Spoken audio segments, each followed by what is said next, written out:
bwalo linanenaso kuti ayi kuvomereza kwa zisankho zimenezi kwa zotsatira zimenezi zomwe zinali ndi tipex udalinso kulakwitsa kwakukulu. Ndikayang'ana kunjako ndikuona kuti ayi akuluakulu ena ndi ena akutuluka ndithu kumapatsana moni kumafunsana kuti ayi kaya kuli bwanji kumeneko.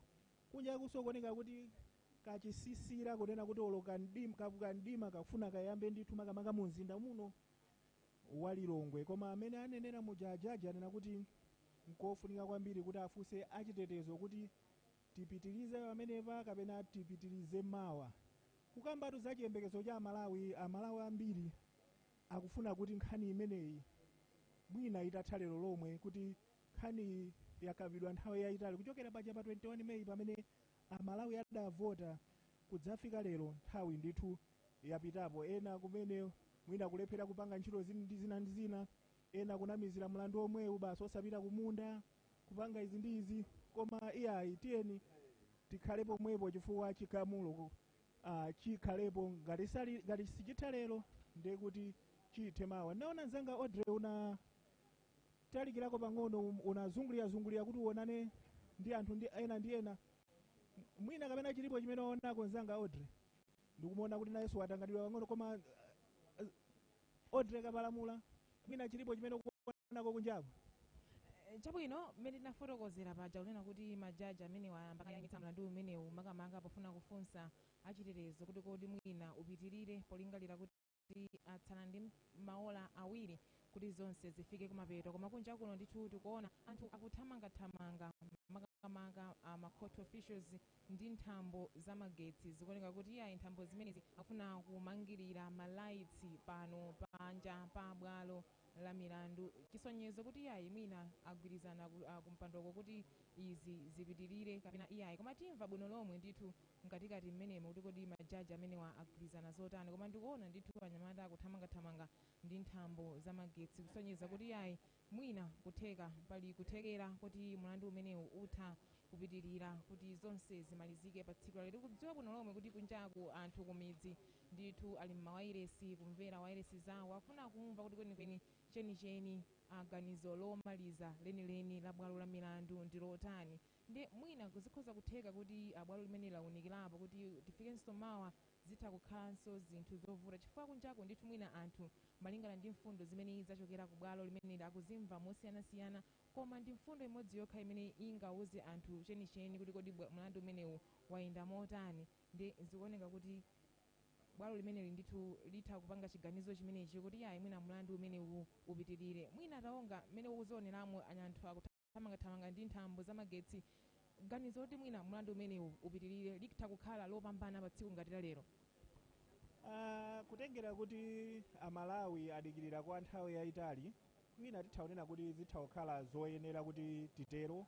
Komanso mbali ina tikayang'ana mbali yachitetezo kuti ena achokera madera atali ndithu kuti mwina abwerere mmakwawo mwinanso zitha kukhala ngati zovuta. Kutengera kuti tumawa sikuti ndikale kwenikweni yayi aja mawa ndiyo kuti tikangogona pang'ono kuchaso kenako tipitirize mwina nkhani imeneyi. So pamenepo pali nkhani ziwiri kunena kuti inde mbali imodzi ya Malawi kukhosi kuli jokojoko kumtimako afuna atamva kuti kodi iyayi chigamulo cha bwalo chiyende bwanji. Komanso mbali ina kulino mbali yachitetezo kuti kodi anthuwa ayende bwanji akafika bwanji mmakwawo, kutengeranso kuti madera ambiri makamaka lero mu mzinda wa Lilongwe kuoneka kuti kuli kachete ndithu ndi nkofunika kuti mwina anthu atayenda nthawi yabwino kuti akafike kumeneko. Koma zonsezi zitengeratu kuti majaji akakhala pansi ndi achitetezo ngati mene anenera muja kuti iyayi kofunika tafunse anzathu achitetezo ngati kuli koyenera kutero. Kufaye tikayang'ana nthawi pano kuti tikawonjezerapo 2 hours iyo ndiye kuti tizigonda chamma to 8 tomwe kuti akhale kuti kuli mdima ndithu.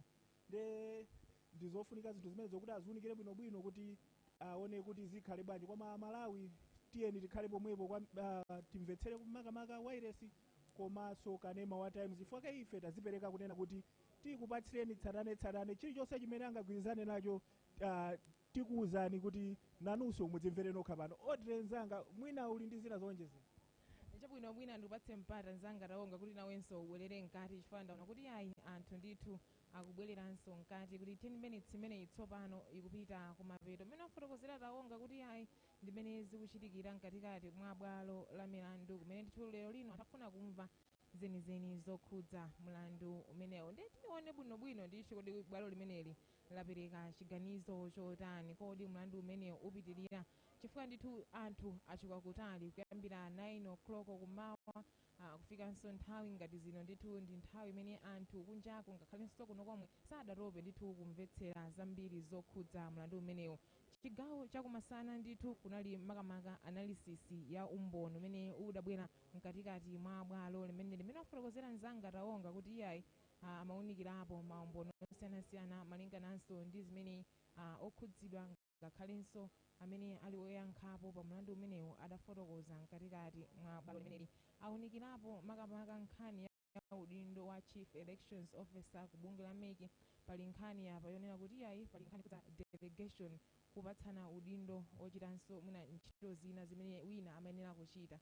Ndidamva kuti iyayi bungwe la meki ndithu lidapanga delegate malingana ndi malamulo kupanga delegate ndithu a chief elections officer makamaka popanga handle ma complaints osiyanasiyana ochokera ku zipani nthawi yachisankho, komanso ndithu amapereka amayankho osiyanasiyana amene amachokera ku bungwe limeneli. Tinaonanso ndithu akuti a chief elections officer adapanga delegate m'malo mwa makomishonala kulowa ndithu mkatikati mwa bwalo limeneli kudzaperekera umboni pa nthawi imene bwalo limeneli limamva zambiri zokhudza mlandu umenewu. Nditamva ndithu mkatikati mwa bwalo limeneli akufotokoza kuti iyayi pa nkhani zokhudza malamulo zimene ndithu zimatha kukhudzanso wina kuti atha kukapanga apilo nkhani ngati zimenezi zi judicial duties samayenera ndithu kupanga delegate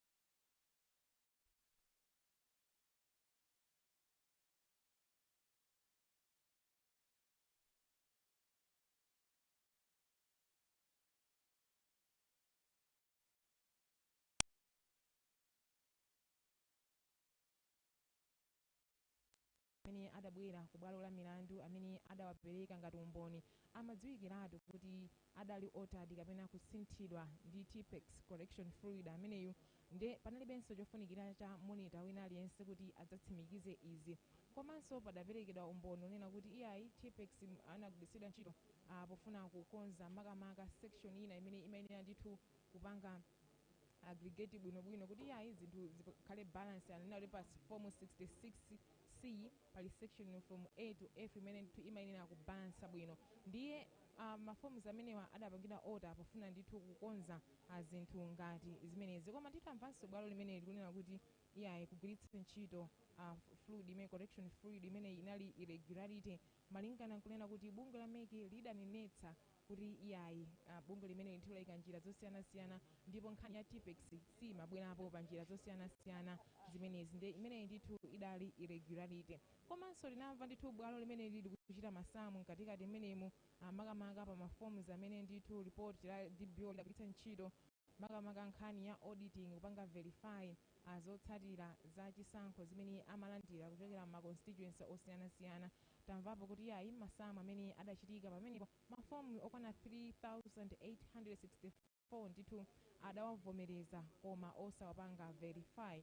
Ndiye tamvapo bwalo limene likunena kuti iyayi zikuoneka kuti bungwe la meki linapanga announce ma results osapanga edit, linapanga announce mchingereza kunena kuti contaminated results malingana ndi bwalo la milandu. Bwalo limeneli lalinanso kuti iyayi kugwiritsa ntchito ma duplicate forms 66C inalinso nkhani yosavomerezeka malingana ndi malamulo. Anayang'anaponso nkhani yosayinira ma presiding officers komanso ma monitors. Anafotokozera kunena kuti ngakhale malamulo amapereka gawo lonena kuti ma monitors aziyenera kukhalapo ndithu ku ma monitors osiyanasiyana ochokera mzipani zosiyanasiyana ali ndi kuthekera kokhalapo kukaonerera mmene chisankho chikuonekera. Koma pa nkhani ya ma signatures akufotokozera kuti malamulo amati ma presiding officers komanso ma polling center officers ndi amene ndithu zivute zitani ndi mandated to provide ma signatures. Ndiye kubwalo limeneli kunabwera ma forms 66C amene ndithu amasowekera ma signatures ama presiding officers imene anafotokozera kuti yayi imene irregularity. Ndiye anthu akulowabe tingodikira bwalo kuti timve kuti litifotokozera motani kuti kodi tipite chitsogolo kapena iyayi, chifukwa ndikuona ndithu anthu akuthamanga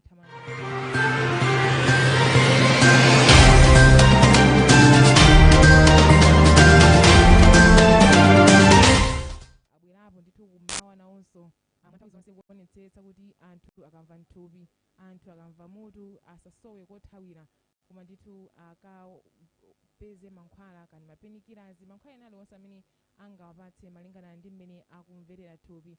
Nawonso achitetezo ndithu ali mmenemo kuthamangathamanga kuzungulira mapremises amenewa kuonetsetsa kuti chitetezo chili bwinobwino malingana kuti kunja kuno kukuda ndithu kandima kakubwera mmene tinafotokozera poyamba paja kuti zikhozofika ndithu mpaka chama 8 muno bwalo limene lidakalipo mwina kupereka chigamulo chake. Zambiri zachitika masana ano anthu mwina kunjakunso mwina ali ndi maganizo osiyanasiyana malingana ndi mfundo zimene zatuluka kuno, koma chimene chichitika kwambiri ndi just analysis ya umboni umene mbali zonse zokhudzidwa, mbali zonse zimene zili pa mulandu umene, mbali zodandaula komanso zodandaulidwa zidaperekera umboni wawo chenicheni chomaliza chenicheni chokhudza mlandu umene kuti chidziwe bwino lomwe kumapeto kwa zonse pakutha pa 2 hours imeneyi. Izi zitengeranso ngati kumpando agwirizana kuti mlandu umenewu upitirire. Tikudziwa kuti kunjaku anthu atopa nkudikira izi ndizokhudza malamulo ndi mlandu ndithu okhudza dziko lonse lokhudza wina aliyense ntawuni ngakhalenso kumudzi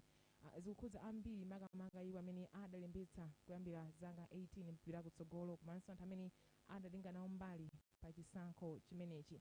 Ndi zinthu ndithu zoti aliyense akuyembekezera kuti kodi zitha bwanji, kodi chisankho chidayenda bwino, kodi majaji avomereza zotsatira zimenezi kapena ayi malingana ndithu ndi pempho la anthu amene amagulu amene akudandaula pa mlandu umenewu. Ndi musatalikire ndithu chifukwa timve limodzi kuti kubwalo kumeneku kwenikweni nchiti chifukwa ndithu nkhanizi zikumapita mbali zonse ziwiri mmene tikamacheza ndi anthu kunjaku atafunsa mafunso osiyanasiyana koma chachikulu ndithu chidziwike bwino lomwe kumapeto a zonse kuti kwenikweni majaji agwira mfundo yoti chani pa nkhani ya mlandu umenewu. Ndi mkatikati mmenemo ndithu alowa ndikukhulupirira kuti 10 minutes imene yapita kumapeto komabe timadikira majaji kuti ndamene atifotokozere kuti mlandu umenewu chiganizo chawo chili motani kuti abwere mkatikati mmenemo.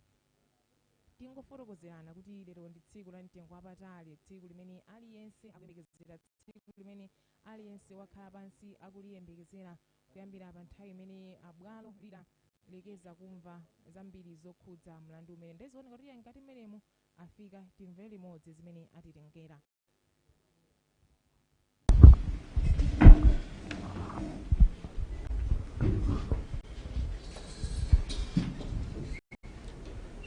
Tikhale.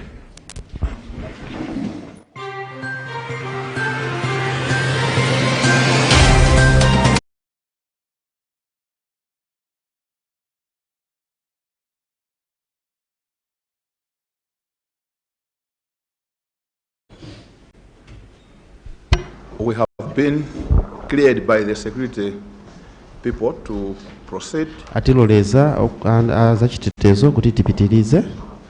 So we are proceeding, but I should mention that some of the material which was in the summary will be skipped over.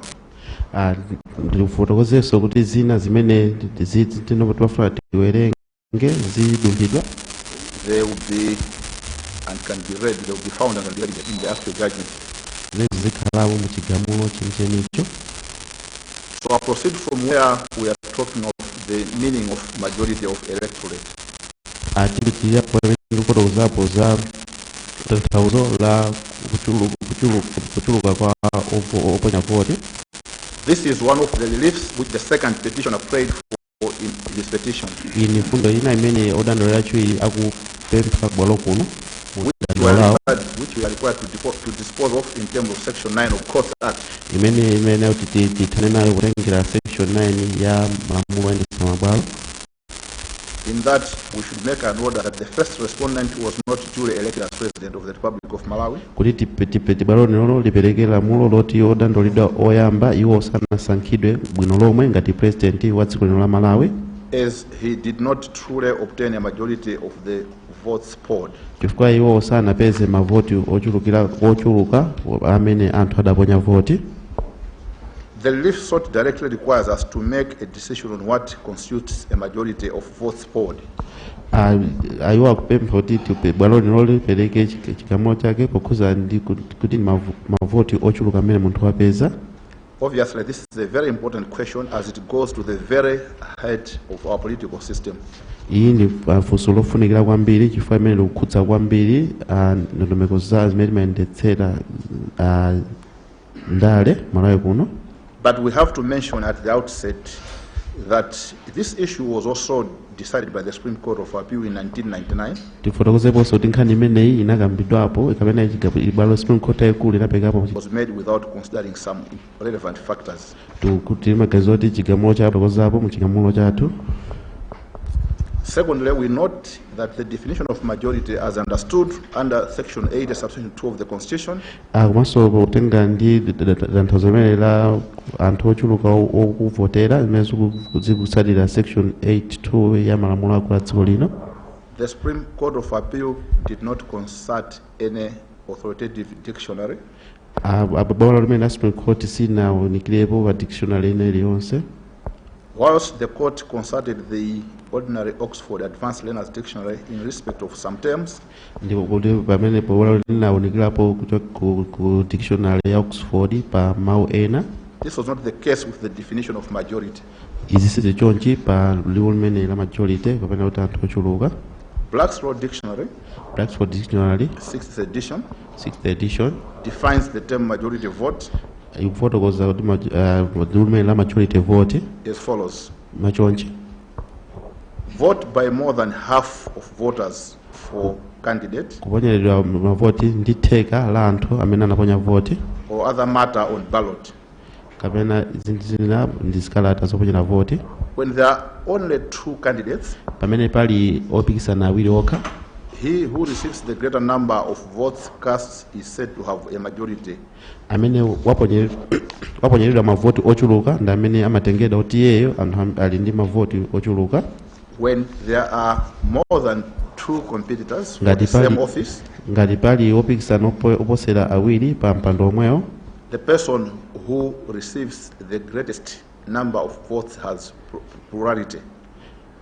amene wapeza mavoti ochulukirapo ndi amene ali ndi anthu ochuluka. He has a lot of numbers, but not majority. ali ndi manambala ochuluka koma osati kuti anthu ochuluka amene amponyera voti. Unless he receives a greater number of votes than those cast for all his competitors combined.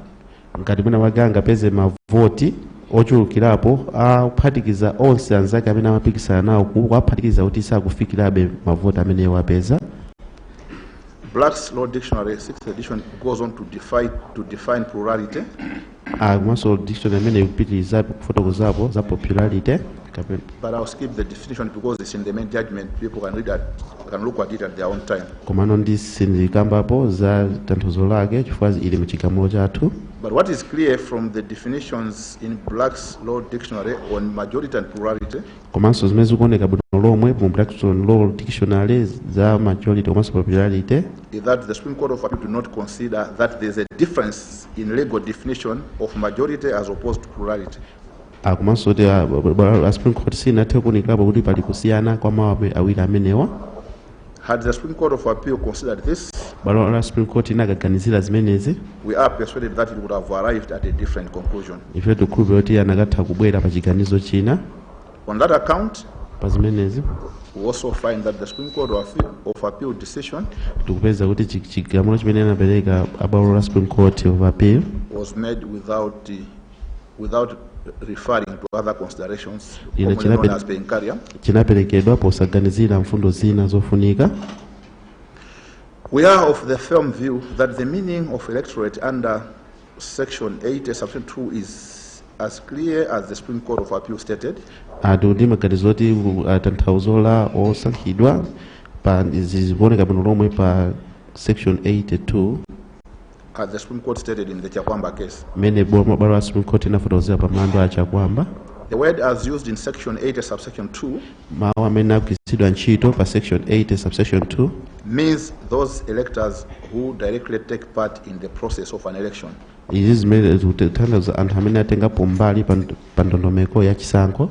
In other words, the word electorate under Section 8, Subsection 2 of the Constitution means those registered voters who have actually cast their vote in the election in question. izi zikutanthauza anthu amene analembesa mkaundu lawo kaponya voti komanso amene atengapo aponya voti pa tsiku loponya voti. The word majority in turn is aptly defined in Black's Law Dictionary as earlier indicated. Ndanthu zimene kufotokoza bwino lomwe mu Black's Law Dictionary ezafotokozera poyambirira. So in our situation in Malawi, choncho mmene zili ku Malawi kuno, where there are only 2 candidates, pamene pali opikisana awiri okha, the candidate who receives the greater number of the votes cast who have attained the majority of the vote in terms of section 80 subsection 2. amene opikisana amene wapeza mavoto ochulukirapo athokozera amene wapeza mavoto ochuluka potengera section 80 subsection 2. But where there are more than 2 candidates, koma pamene pali opikisana oposera awiri, the candidate who receives the greatest number of votes would only have plurality. amene wapeza mavoto ochulukirapo opikisana nawo, but not majority, unless such candidate receives a greater number of votes than those cast for his or other competitors combined. koma noti athokozera yesana wapeza mavoto ochuluka pokhapokhapo ngati mavoti amene apeza ena anzake opikisana nawo waphatikiza sakufikira pamene iye mavoti ake ali. Put in very clear terms, kufotokozera bwino lomwe, majority of electorate under section 80 subsection 2 of the constitution atonje kuvotera ndi anthu ochulukirapo kutengera section 8 subsection 2 ya malamulo akulu a dziko lino, means 50% plus 1 vote of the electorate. kufotokoza kuti toka 50% kuphatikizapo 1 ya anthu amene aponya voti. We did not see any ambiguity in the language used in section 80 subsection 2 of the constitution. tikuona bwino kusafotokozera bwino lomwe pa section 8 subsection 2 ya malamulo a dziko lino. Therefore, in answer to the question by the second petitioner choncho poyankhapo funso la udandaula achiwiri as to whether the first respondent was truly elected by a majority of electorate, kuti ngati odandaulidwa oyamba anasankhidwa ndi anthu ochulukirapo, our answer is in the negative. ifetu kuti ayi. Even if we had found that the conduct of the second respondent in managing the 21st of May 2019 election was above board, ngakhale titapeza kuti amene anayendesera zisankho odandaulira achiwiri sizinayendese bwino, and that the final result announced was trustworthy, kuti zotsatira zimene analengeza zinali zodalirika, it is our finding that the final figures that the second respondent announced on 27th of May 2019 ndikupeza kwa bwalo lino kuti manambala amene analengeza odandaulidwa achiwiri pa 27 May 2019 suggested that none of the candidates in that election was truly elected by a majority of the electorate. zikuonetsa kuti palibepo amene amapikisana nawo pa mpando amene kuti anapoteredwa ndi anthu ochulukirapo. Now on this point, pa mfundo imeneyi and from this finding, ndipo pakupeza kumeneku it is the duty of the legislature ndi ntchito ya nyumba ya malamulo to pass legislation kuti iwo athe adutsitse lamulo that gives effect to the provisions of section 82 subsection 2 of the constitution, imene ingafotokozerepo makamaka pa section 8 subsection 2 ya malamulo akulu a dziko lino through necessary reform to the electoral legislation, potsatira ndondomeko yeniyeni yosintha malamulo achisankho, including necessary amendments to the PPEA, komanso kuti pakhale kusinthidwa bwino lomwe pa malamulo oyendetsera chisankho a PPEA in the event of what should happen where no candidate secures majority. pa zimene zingachitike ngati palibe wina aliyense amene wapezako mavoto ochulukirapo anthu onse amene anaponya voti. We are now moving to the determination of the constitutional issues or answering the constitutional questions. panopo tipitapo kuwunikirapo mafunso okhudzana ndi malamulo akulu a dziko lino. The court has been called upon by the original court, that is the court where the matter was before at the initial stage, bwalo lino lafunsidwa ndi khoti pena bwalo limene limamva mlandu umene poyambirira, and the certification by the Honorable Chief Justice komanso kusindikizidwa kwa mlandu umenewu ndi a Chief Justice to specifically determine the following constitutional questions. kuti bwalo lino lithe kuwunikirapo mafunso otsatirawa okhudzana ndi malamulo akulu a dziko lino Over and above the issues raised in the petition. powonjezapo zimene zafotokozeredwa mu zidandaulo.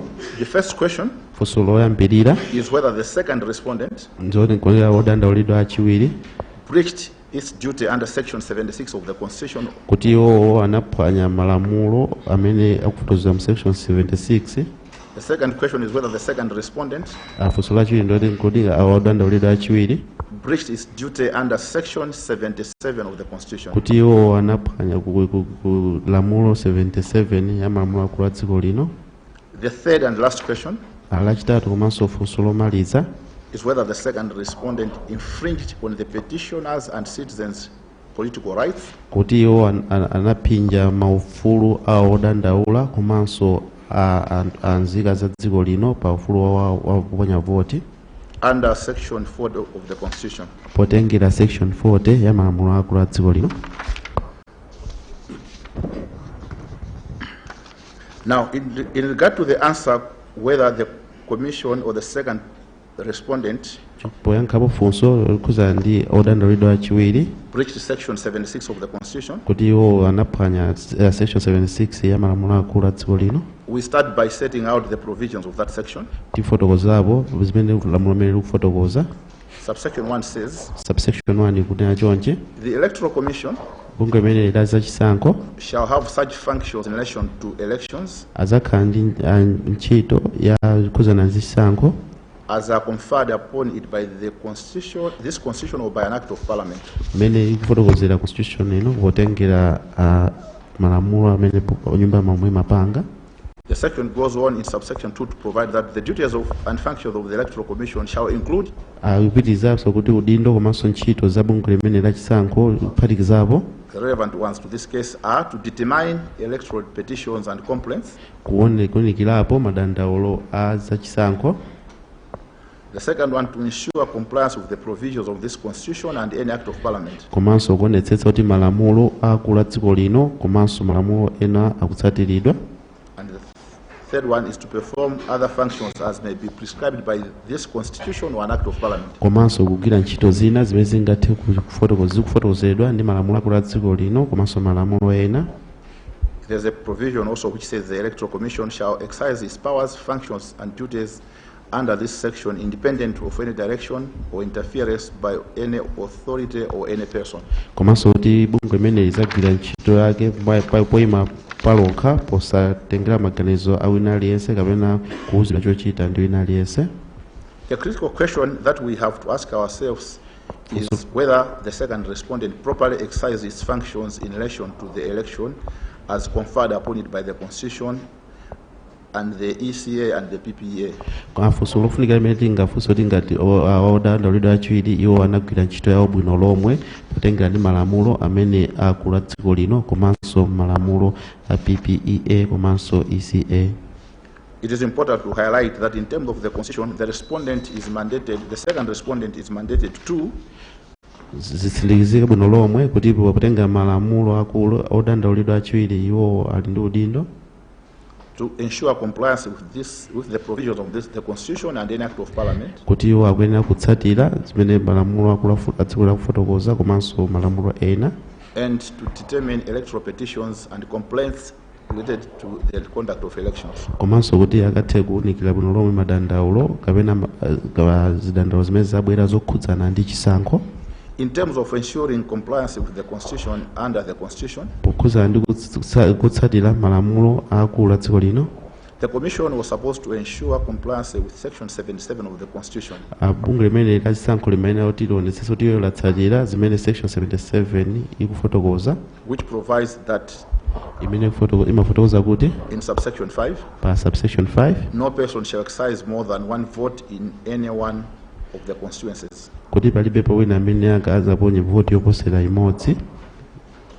We note that substantial evidence was adduced by Mr. Peter Lacson. Umboni unaperekedwa ndi abambo Peter Lacson, which showed that changes to the result tally sheets in certain instances kuti kusintha kwa zikata pamene zotsatira mwina ndi mwina masked the fact that there were more ballots counted at the close of the polling at particular polling stations. Zikuonesa kuti panali mazikata zoponya voti zochuluka zimene zinawerengedwa kuponya voti kutatha than those that were counted at the start of the polling. Kusiyana ndi zimene zinawerengedwa pamene kuponya voti kumayamba. This, in our view, izi zimaganizo abwalo lino either mean that some people voted more than once, izi zitha kutanthauza mwina kuti anthu ena anaponya voti koposera kamodzi. the second vote being an extraneous one, Voti ina yachiwiriyo yokha kuti ndiyolakwika, being an extraneous ballot rather acquired from sources outside the second respondent. kuti mwina mwake voti linayo inapeza chikata choponya voti chinacho chinapezeka mwina mwake kwina osati kwa udandaulido achiwiri. Or literally that there was somehow some form of ballot stuffing of the ballot boxes. Kuti mwina mwake njira ina mwina mwake munali mavoti ena ochongedwa kale amene anayikidwiratu mumabokosimo. In either case, njira ina liyonse, the fundamental principle that the outcome of the election should be determined on the basis of one person, one vote would have been flouted. njira yonse fundo yofunikira kwambiri yoti munthu mmodzi akuyenera kuponya voti imodzi zimene zinaphwanyidwa. This position therefore also answers the question as to whether section 77 of the constitution was breached. Izinso zikuyankhanso funso loti ngati section 77 ya constitution kapena malamulo akulu a dziko lino linaphwanyidwa. Section 77 was breached in the circumstances. Section 77 imene inaphwanyidwa. The Commission also failed to ensure compliance with the provisions of Section 40 of the Constitution. Bungwe la isankho inalephera kutsatira zimene section 40 ya malamulo akulu a dziko limafotokoza. In particular, Section 40 subsection 1D makamaka subsection 40 1D and Section 40 subsection 3, komanso section 40 subsection 3 which we shall discuss separately later. imene tizifotokoze malamulo amenewo. In its failure to comply with the Act of Parliament, polephera iwo kutsatira ndi malamulo amene nyumba ya malamulo inapanga, there were multiple breaches. panali ndithu kuphwanya malamulo ochuluka. To begin with, the evidence as analyzed above umboni umene tafotokoza clearly shows that the presiding officers and other staff of the second respondent zikuonesa kuti ma presiding officer komanso ena ogwira ntchito audandaulido achiwiri tampered or altered result sheets, anasintha anasintha zotsatira kapena zikata pamene zotsatira, particularly Form 66Cs, makamaka form 66C. and this largely happened at the constituency tally centers. Izi makamaka kwambiri zinachitika ku constituency tally center. The evidence of multiple presiding officers whose sworn statements the second respondent brought to court as analyzed bears this fact clearly. Pazikada za umboni zolumbira za ma presiding officers zimene udandaulido achiwiri anabweretsa ubolo kunoko zimene zikuone zikupereka umboni umenewo. When the electoral process under the PPA is understood in its proper context, ngati malamulo a PPA angathe kumvetsedwa bwino lomwe, such alterations at the constituency tally center should not have taken place. kusintha kumene ku national tallies constituency tally center sikunayenera kuchitika. Once the results tally sheets have left the polling station, zikata zotsatira zikachoka ku constituency ku pamalo ponyera voti, no one else was entitled to make any corrections to the result sheets. palibe wina aliyense amene amalolera kuti asinthe pa zikata zimene panali zotsatira until the stage of determination at the national result pursuant to section 96, 97 and 98 of the PPA. kufikira polengeza zotsatira zimene zikutengera ndime 96, 97, 98 ya PPA. We have already set out the electoral process as laid down under the Act tafotokoza kale ndondomeko ya chisankho imene imafotokozeredwa pa malamulo amenewa earlier on in this judgment. poyambirira pa chigamulo chimenechi. But for clarity's sake, koma kuti mwina mwake zimvetsetseke, wish to restate that the following is our understanding of what should happen at polling station once polling has closed. izi ndikumvetsetsa kwathu kwa zimene zimayenera kuchitika pamalo oponyera voti, kuponya voti kukatha. And we outline the steps. Ndipo ife tifotokozerapo ndondomeko zake. The polling station officers must ensure that all unused ballot papers have been collected. Our station officer akuyenera kuonetsetsa kuti zikata zoponya voti zonse zinagwiritsidwa ntchito zatoleredwa and sealed away in a separate envelope. Ndipo kuti zimenezi zimatidwe mu envelope yapadera. The number of unused ballots zikata then recorded in Part D of Form 6. ndipo kuti nambala ya zikata zimene zinagwiritsidwa ntchito ilembedwe pa part D. For convenience, we'll call it Form D, Form 6D pa form 6D in the stage to the PPA.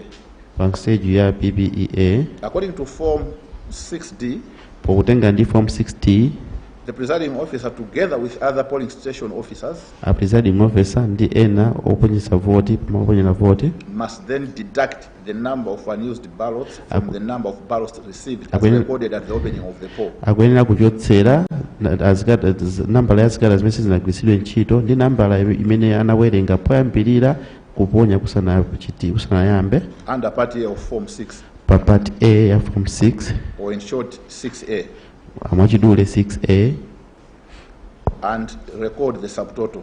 ndipo kuti alembe nambala imene ayipeza. Number 3, the presiding officer and other polling officers must then proceed Yachitatu ndiyoti a presiding officer ndi ena othandiza kuponya voti akuyenera kupitirira to deduct the number of spoiled ballots from the subtotal recorded.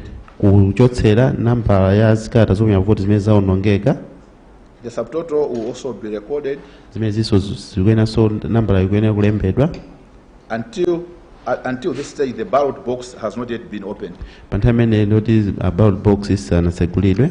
Then pursuant to Section 92 of the PPA, Potenga section 92 ya PPEA. the presiding officer opens the box. This is step number 4. Iyi ndi step number 4, a presiding officer akuyenera kutsegula maboksi. The fifth step number 5, according to Form 6D, And step number 5 potenga ndi form 6D. before starting to pick out ballot papers from the ballot box Asanayambe kuchotsa mazikata zoponyera voti mu mabokosi and displaying them according to the classification under Section 91 of the PPE, komanso kuti kuna kwayika magulu mmene kufotokozera section 91 namely null and void votes amene mavoti mazikazi amene sanachongedwe bwino and votes per candidate. komanso mavoti amene alisowapeza. The presiding officer, together with the polling officers, A presiding officer ndi ena othandizira kuponya voti must count the total votes cast akuyenera kuwerenga mavoti onse amene aponyedwa in the ballot boxes. ma ballot box. The total number of votes cast A in number- the ballot box is number- marked as D1. Nambala ya mavoti onse amene aponyedwa amalembedwa pa D1 according to the prescribed Form 6D. potengera ndi form 6D. Number 6, Part E of Form 6, ndipo part PE ya form 6 which is 6E, imene 6E then requires that the total number of votes counted per candidate kufotokoza kuti nambala ya mavoti amene awerengedwa paliyense amene amapikisana nawo must reflect the number of votes as counted under D1 above. ikuyenera kuoneka bwino lomwe imene ngati nambala ya mavoti pa D1. If there is any discrepancy, ngati pali kusiyana kwina kulikonse, Section 93, subsection 1(6) section 93 subsection 1(6) requires that such discrepancy should be recorded in the record prepared under that section, kufotokoza kuti kulakwira komwe kukuyenera kuti kulembedwe kutenga ndi ndime imene of which Form 6 is part. imene form 6 ili mbali yake. Step number 7. And step number 7, It is at this stage that the counting of votes per candidate and ultimately the announcement of the results at the polling station is made. apatu ndimene ndikuwerenga kwa mavoti aliyense amene wapeza pamalopo ndi kuwulutsa kuti wapeza mavoti angati kumachitika Pursuant to Section 92 of the PPEA. potengera section 92 ya PPEA. Now to emphasize the point, komano kuti titsindike mfundo, Form 6 has been prescribed for purpose of being part of the record prepared under Section 93(1). form 6 imodzi mwa record imene imayenera kuti ilembedwe potengera section 93(1). But it does not represent the full record. komano ibe simayimirira kuti ndi zonse zimene zalembedwa. It does not have space for the recording of ballot papers which have been the subject of complaints as envisaged under Section 93(1)(a)(5). komanso simakhala ndi malo amene pamatha kulembedwapo za zipakata zoponya voti zimene zalandiridwa potengera section 93(1)(a)(5). And it also does not have space for the recording of discrepancies as envisaged in section 93, subsection 1A6. komanso simakhala ndi malo oti palembedwepo zimene zolakwika kutengera section 93(1)(a)(5). It is the duty of the second respondent under section 8, subsection 1M of the ECA and udindo wa bungwe loyendetsa zisankho kutenga section 1 subsection 1M ya ECA to ensure that the full record as envisaged in section 93(1A) is comprehensively prepared. kuti tiwaonetsetse kuti zonse zalembedwa bwino lomwe potenga subsection section 93(1A). What emerges from this process zimene zikuoneka pa ndondomeko imeneyi is that it is a step-by-step process kuti zikuoneka kuyenda mu ndondomeko imeneyi which, if followed, imene ikuyenera kutsatidwa should not lead to the kind of careless alterations that characterized the result sheet forms. kuti ikatsatidwa bwino lomwe sizingapangise kuti pakhale zikalata zosinthidwa as was the case. mmene zinalili. Any discrepancies are supposed to be noted as part of the record and not corrected at any location. ndipo zovuta zina zonse zikuyenera kungolembedwa usati kuti zisinthidwe. Not at no location other than the national level. Azimene zikuyenera kuti zikasinthidwe ku National Talent Center. When the second respondent embarks upon the process of determination of the national results. Pamene odandaulidwa achiwiri akakambe kugwira ntchito yonati apeze kuti amene wapambana ndi ndani.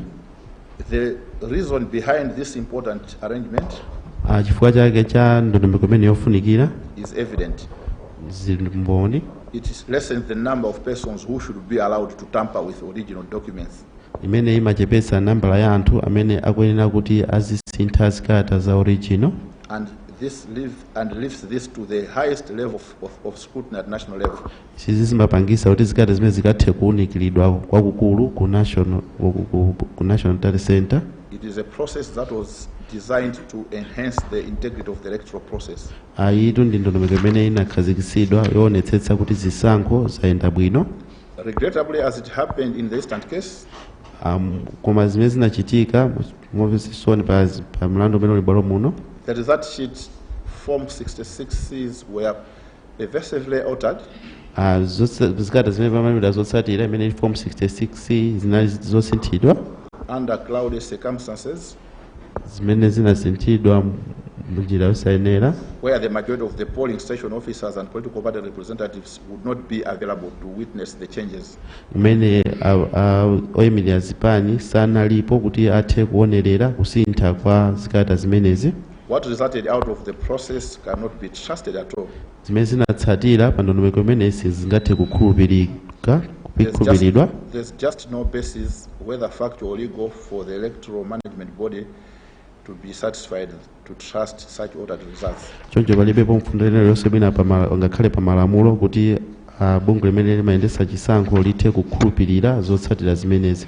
To buttress this point, kutsindika mfundo imeneyi, even the auditors BDO the second respondent had hired with the support from the UNDP, ngakhale BDO maudita amene odandaulidwa achiwiri analemba ntchito mothandizana ndi UNDP, seriously questioned the second respondent's wisdom to accept such ordered results. Iwo analizo ndi mafunso ochulukirapo kwa odandaulidwa achiwiri kuti chifukwa chani amakulandira zotsatira zimene zinali zosinthidwa. At paragraph 13 of the factual findings part of the BDO technical report, the auditors stated as follows. Pandime 13 ya zimene anapeza maudita amene anafotokoza chonche. Many of the tally sheets were rejected because of manual amendments. Zotsatira zochulukirapo zimene zotsatira zimakanidwa chifukwa panali kusintha pamanja. Later, MEC provided us with an official letter Kenako bungwe imene la chisankho linatipatsa kalata to approve any manual amendments on the tally sheets. kuti tizitha kuvomereza zotsatira zimene zasinthidwa pamanja that were used at constituency centers. zimene zinagwiritsidwa ntchito pa constituency talent center.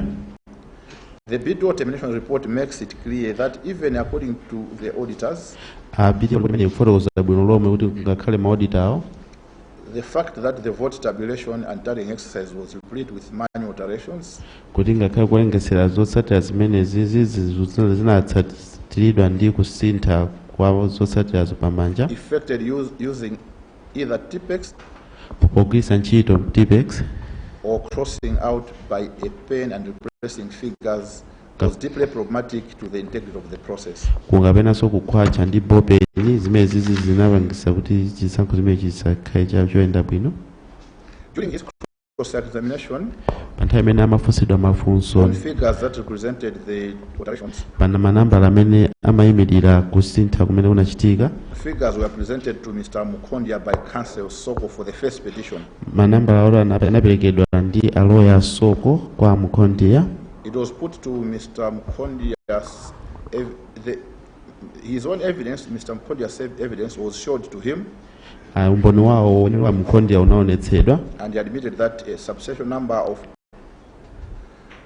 alterations were made in those documents. ndipo iwo anavomera kuti kusintha kwa msikata zimezi kudachitika either by use of TPEX or through overwriting. kapena amagwiritsa ntchito TPEX kapena kukhwacha. Part of the question went as follows. lina mafunso linali lomotere. This is a quote from the record. zimene zachokera mu zolembedwa za koti. Counsel Soko. aloya Soko. Go, sir, go to page 48. Are you there? tapita pa tsamba 48 muli pamenepo. Mr. Mukondia, yes, I am.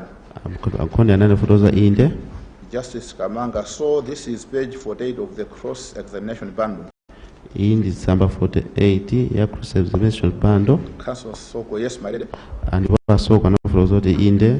Counsel Soko, what were recorded there are the number of total valid votes that were contained in forms that were altered.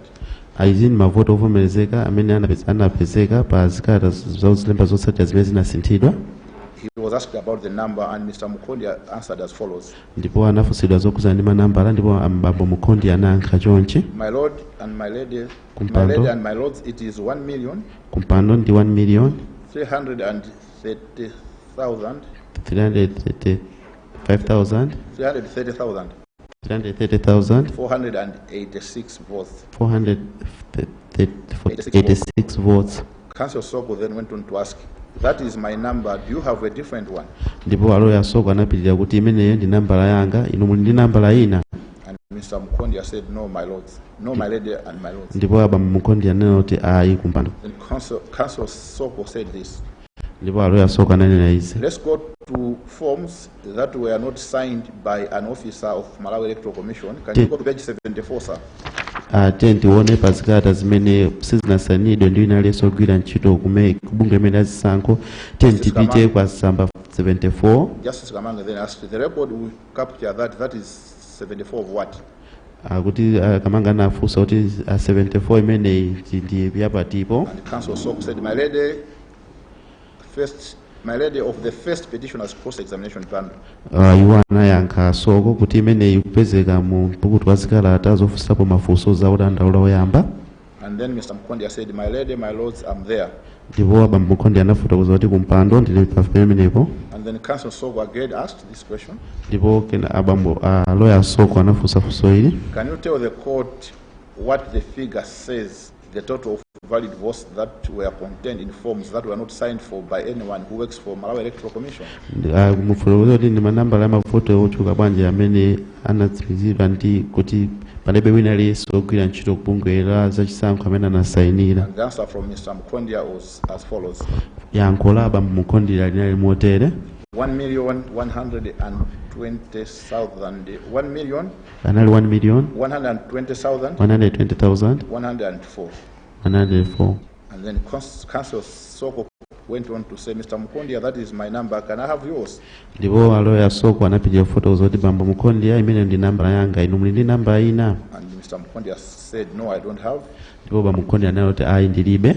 Then Counsel Soko said, then can you go to page 85 of the first petitioner's cross-examination bundle? Are you there? ndipo kenako bambo Soko anafotokoza kuti tapita ndi pa tsamba 85 ya zikalata zofunsapo mafunso za udandaula oyamba. And then Mr. Mukondia said, I've found it.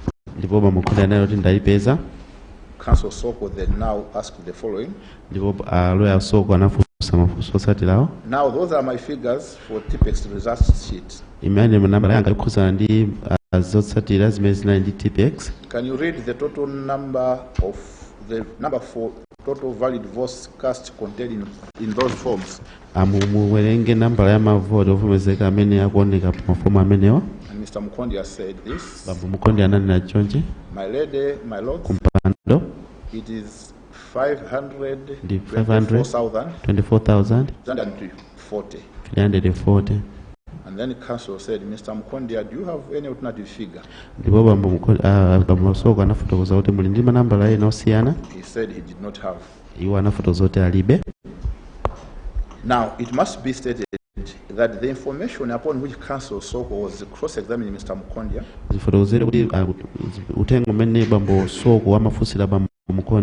was based on Mr. Mukondia's own evidence under Exhibit HM2.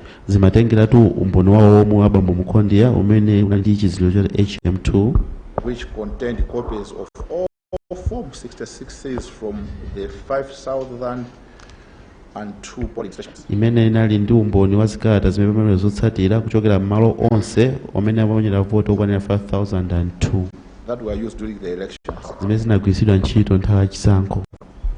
Council Soko's assertions to Mr. Mukondia in this regard azimene amafusa aloya Soko Abambo Mukondia tenga zimenezi went and challenged. Sizinatsutsidwe. We must state that as a court tifotokozepo ngati koti we proceeded to examine all the scanned Form 66Cs which were referred to by Council Soko during cross-examination of Mr. Mukondia. Tinapitira tukaunikiranso ma Form 66 amene anagwiritsidwa ntchito ndi Bambo Soko pamene amafusa mafunso in order to verify that they were indeed altered as alleged. Kuti tikathe kutsimikizira kuti zinasinthidwadi imene amafotokozera. We found as a fact that they were altered as alleged. Ndipo tinapeza kuti zikalata zimene zinasinthidwa. What we remain unsure about is whether these are the only Form 66Cs that were altered either by way of manual alterations or through TPEX. Komando zimene sizimatsizika bwino lomwe kuti ndikodawa ndi mafomu okhawo amene anasinthidwa mwina pogwiritsa ntchito TPEX kapena kusintha pamanja. Based on what we know, potenga zimene tikudziwa, however, the numbers put to Mr. Mukondia manambala amene anaperekedwa kwa Bambo Mukondia and as verified by the court ndipo zimene zinatsimikizidwa ndi bwalo lino are very substantial. Ndi ochulukirapo. As we have already found above, mene tapezerapo mambamo such pervasive alterations kusintha kuchuluka kumeneko should not have happened in the election sikumayenera kuchitika pa chisankho if the election were free and fair. Ngati chisankho zinali zabata ndi mtendere. They introduced too much suspicion and doubt on the integrity of the election. Zimenezi zinapereka chikayiko chachikulu cha mmene zisankho zimene zinayendesedwera. Going down to the very validity of the whole process of determination of national result. Kutengera kuti zisankho zimene zinazoyenda bwino lomwe. The result. Zotsatira. We must emphasize at this stage that the court finds no provision anywhere in the law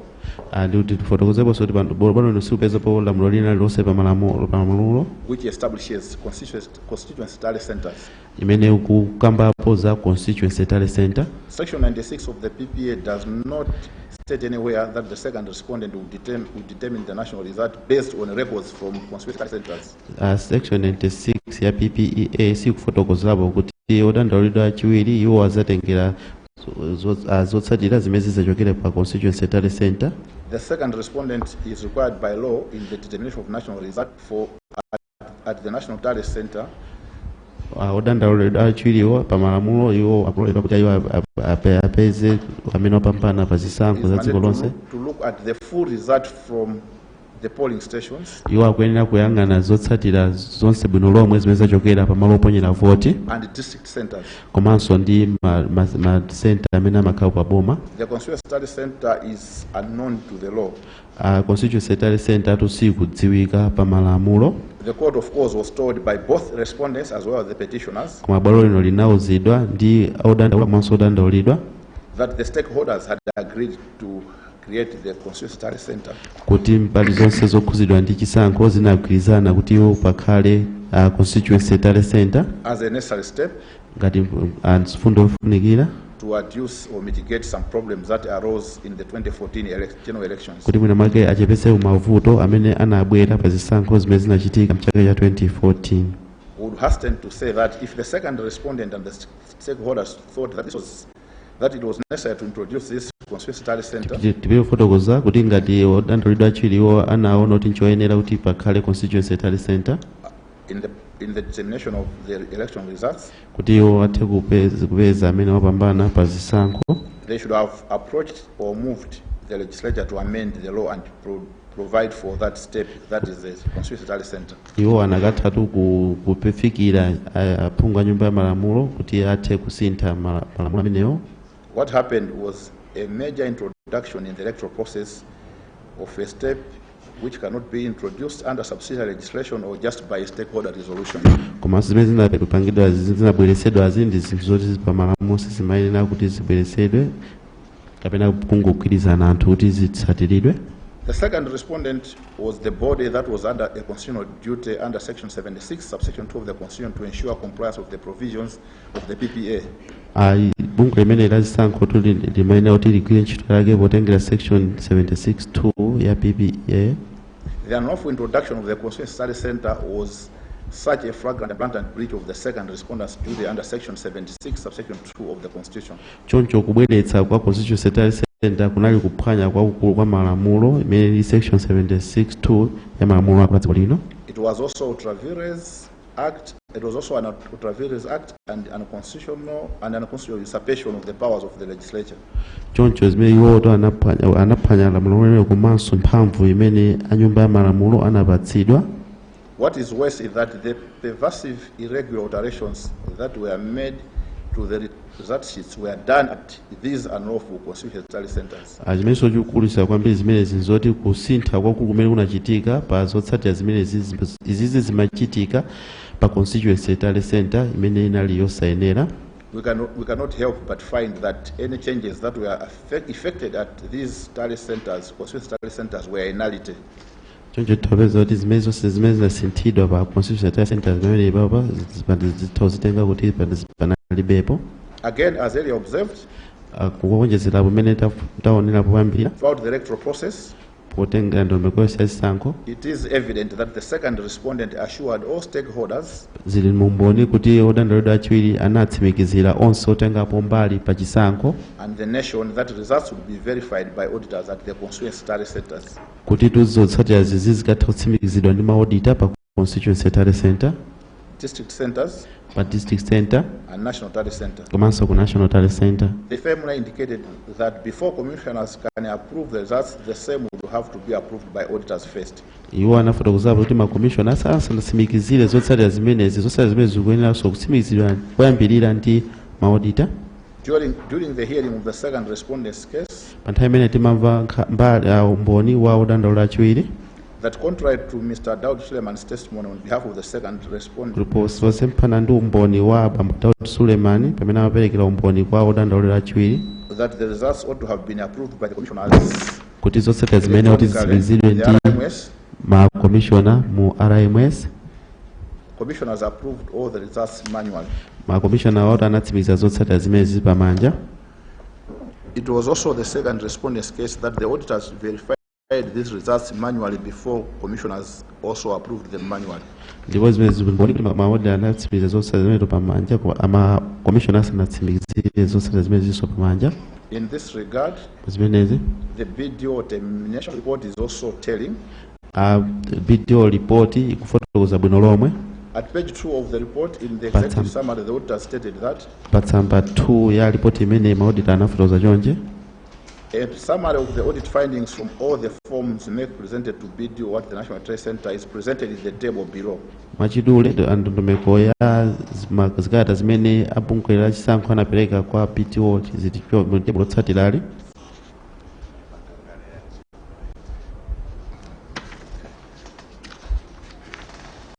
The summary is as follows, which was earlier alluded to. Ndondomeko yake machidule ili machonchi imene inafotokoza poyambirira. Text corrected 273. Zikata za text 273. Manually amended 65. Zimene zinasinthidwa pamanja 65. Forms with missing signatures 45. mafomu amene panali ma signature amene amasowa zinalipo 45. Forms with missing political party signatures 66. Mafomu amene panalipo ma signature aulimi azipani 66. The next issue we need to consider is failure to comply with the provisions of section 119 of the PA. Komanso fundo imene tikuyenera kuganizirapo ndi kulephera kutsatira lamulo la 119 ya PPEA.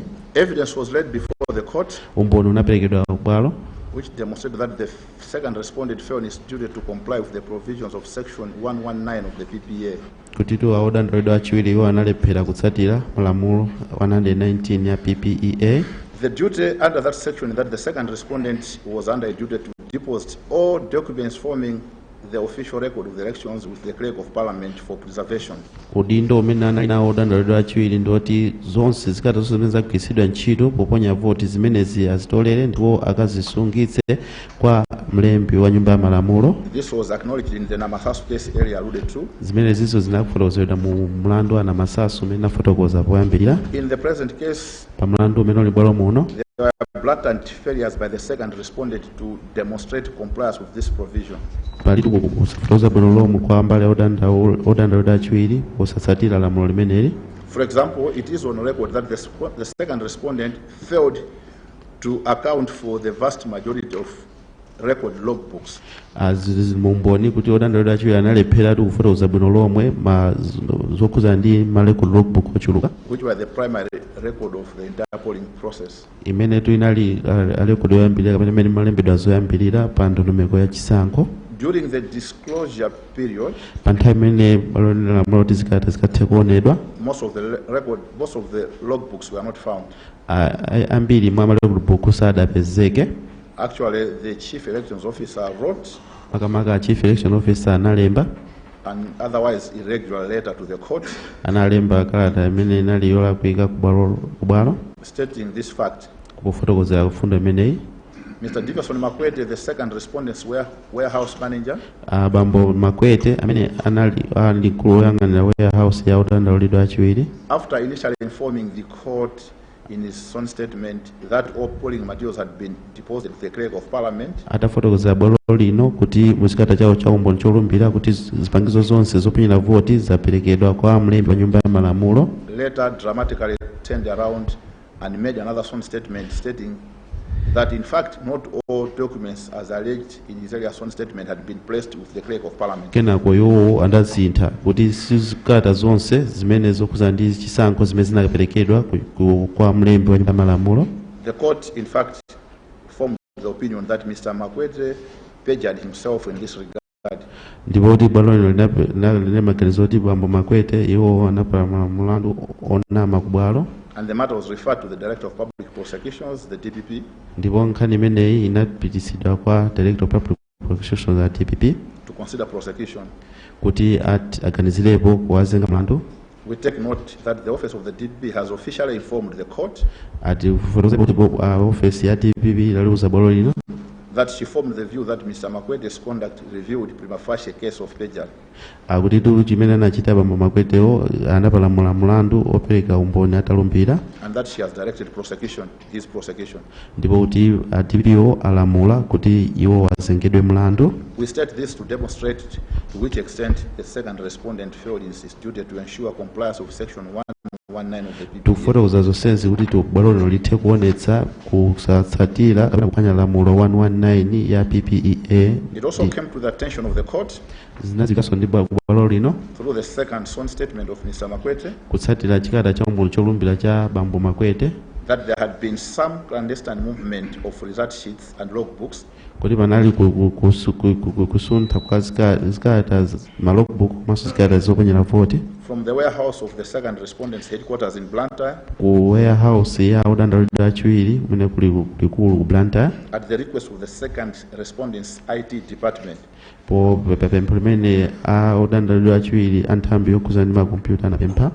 This was done without alerting any of the petitioners or other electoral stakeholders. Izi zinachitika posadziwitsa odandaula komanso ena onse otengapo mbali pa chisankho. And according to Mr. Makwete's sworn statement, ndipo potengera ndi chikata cha umboni cholumbira cha bambo Makwete, Even the second respondent's legal services department was not aware of the conduct of the second respondent's IT department.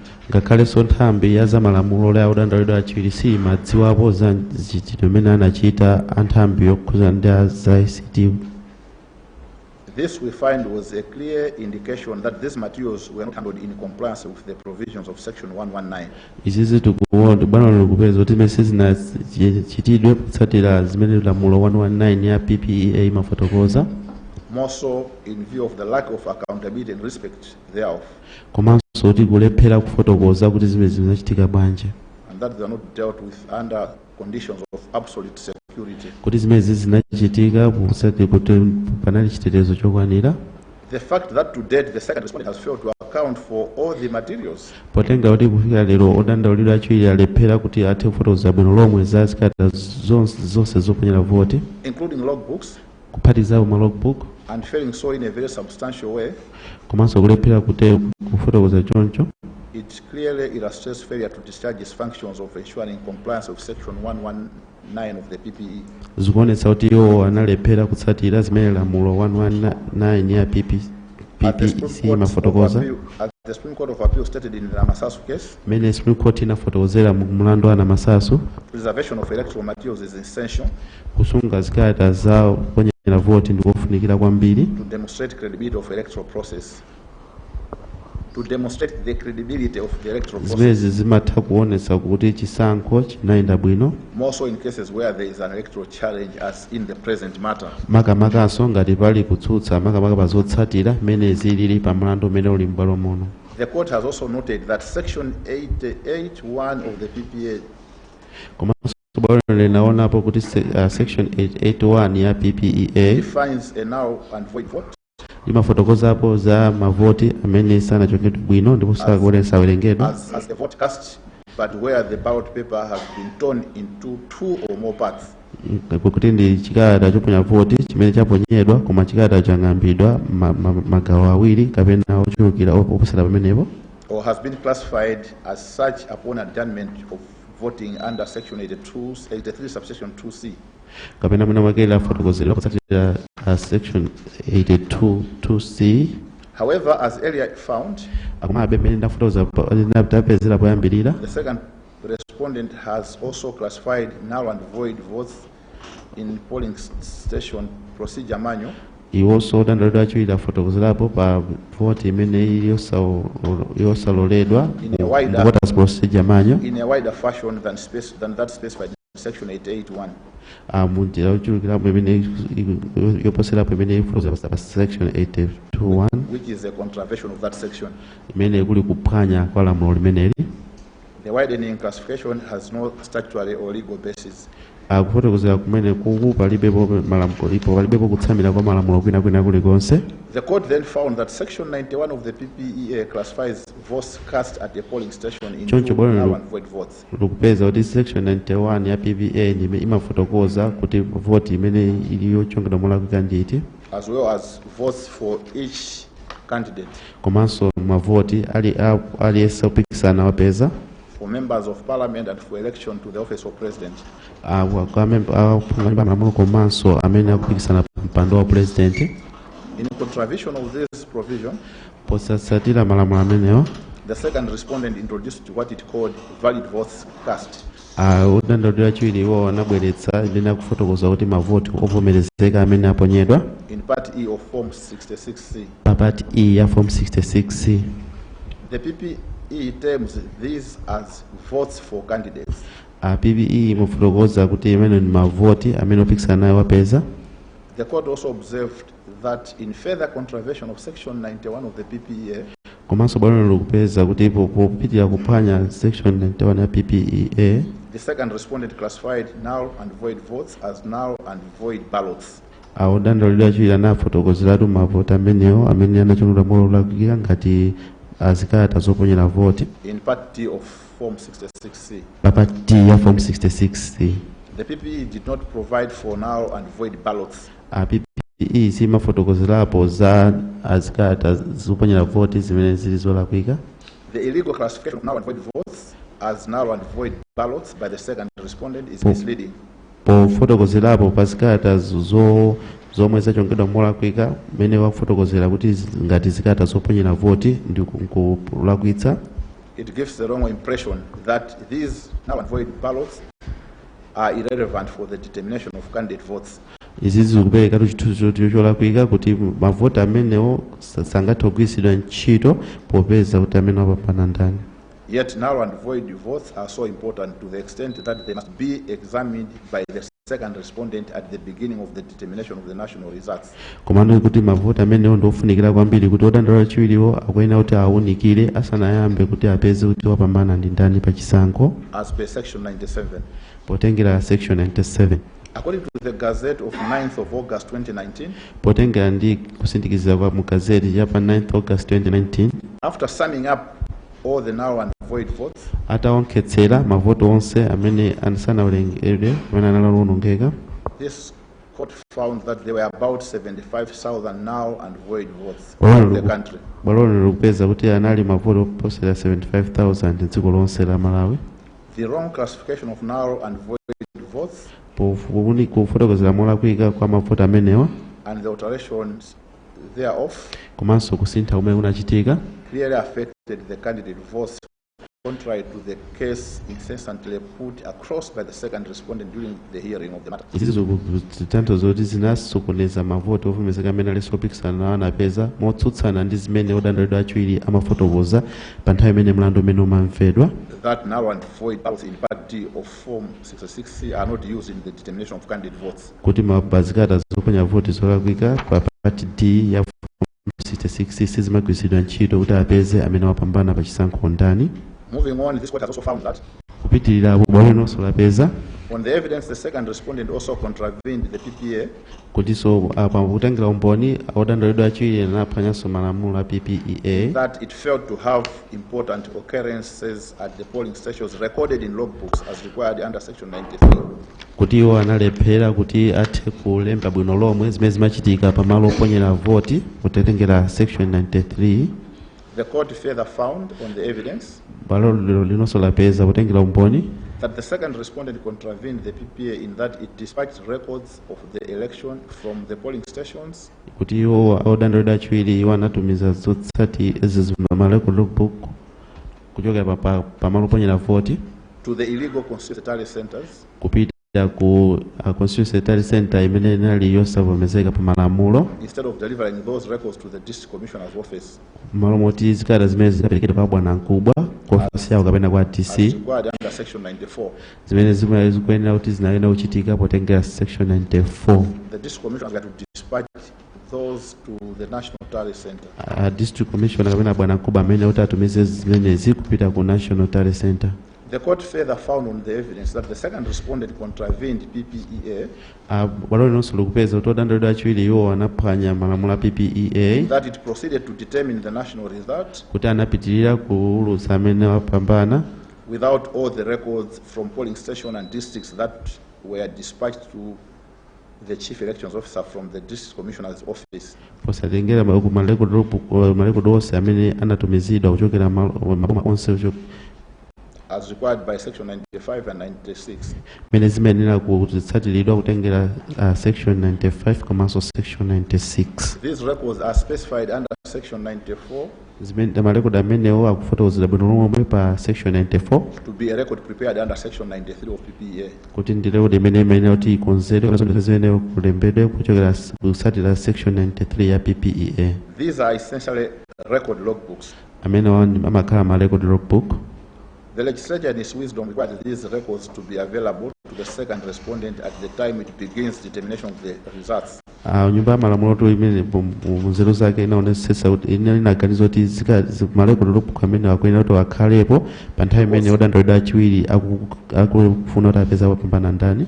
Because these records are necessary to the second respondent's crucial function as a tribunal when it comes to handling electoral disputes. Chifukwa zimalekodi amene amakhala ofunikira kwambiri pa nthawi imene odandaulidwa achiwiri akukumana ngati khoti laling'ono kuti athe kuthetsa madandaulo amene abwera. Evidently, the second respondent only based his decision on Form 66C. Mboni kuti odandaulidwa achiwiri iwo anakhazika kwambiri pa Form 66C. as scanned and received from the constituency tally centers. zimene zinapangidwa scan zikulandidwa ochokera ku constituency tally center. The second respondent was required to begin the determination of the national result immediately after receiving records from all districts. Awodandoledwa achiliwo to amene kuti ayambepo kuti apeze kuti wapambana ndani pa zisankho zimene zatalandira marekodi blogbook sonse ochoke onse mdziko lino. This is not what happened. Izi si zimene zinachitika.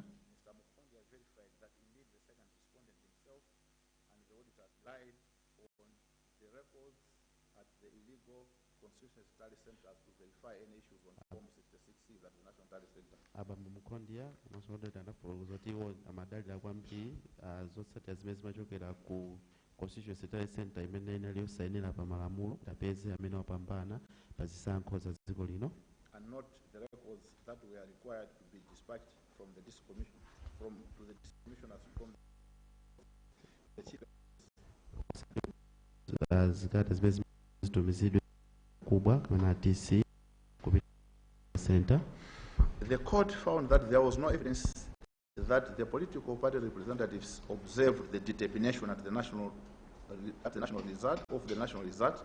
Balono likweza kuti apandepo kuponda mene kuti awoyimira Spani analipo pa nthawi imene amatawunikira amene wapambana pa zisankho. At the National Tally Center as provided for under Section 96. Pa National Tally Center for Section 96, patenga Section 96. The evidence shows that what happened at the National Tally Center is that umboni umene ulipo ndo kuti zimene zinachitika ku National Tally Center. Commissioners sat in their own room. Makomishona anakhala mu room yawo to determine the national result kuti athe kupeza kuti wapambana ndani without any party representatives observing the same. Popanda oyimirira chipande china chilichonse kuti athe kutsimikiza zimenezi. At the polling station level, pamalo ponyera vote, monitors observed the vote counting. Monitor anaondelera kuwerengera kwa vote. Yet, at the most critical level of determination of the national result, such observation was not there.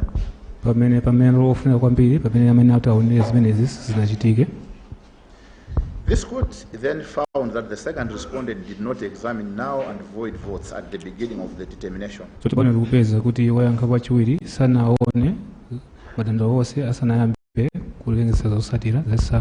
This is contrary to Section 97.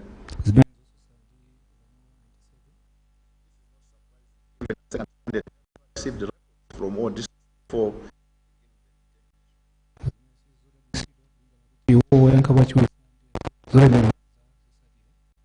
the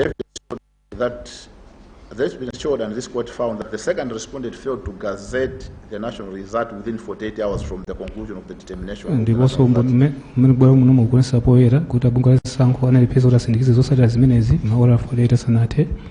The gazette was to indicate the total number of voters registered for the election.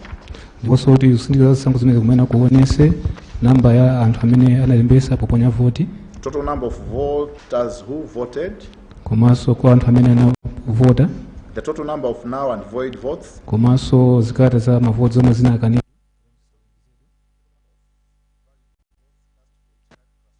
Of votes as specified in Section 91.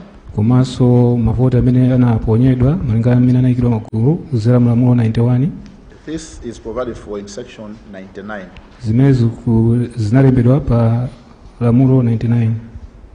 But was never complied with by the second respondent.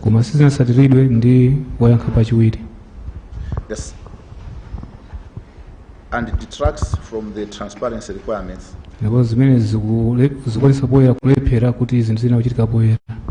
The Gazette of the results was made on 9th of August 2019.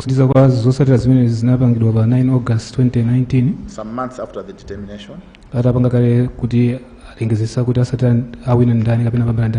And even then, not all details required under Section 99 were contained in the Gazette.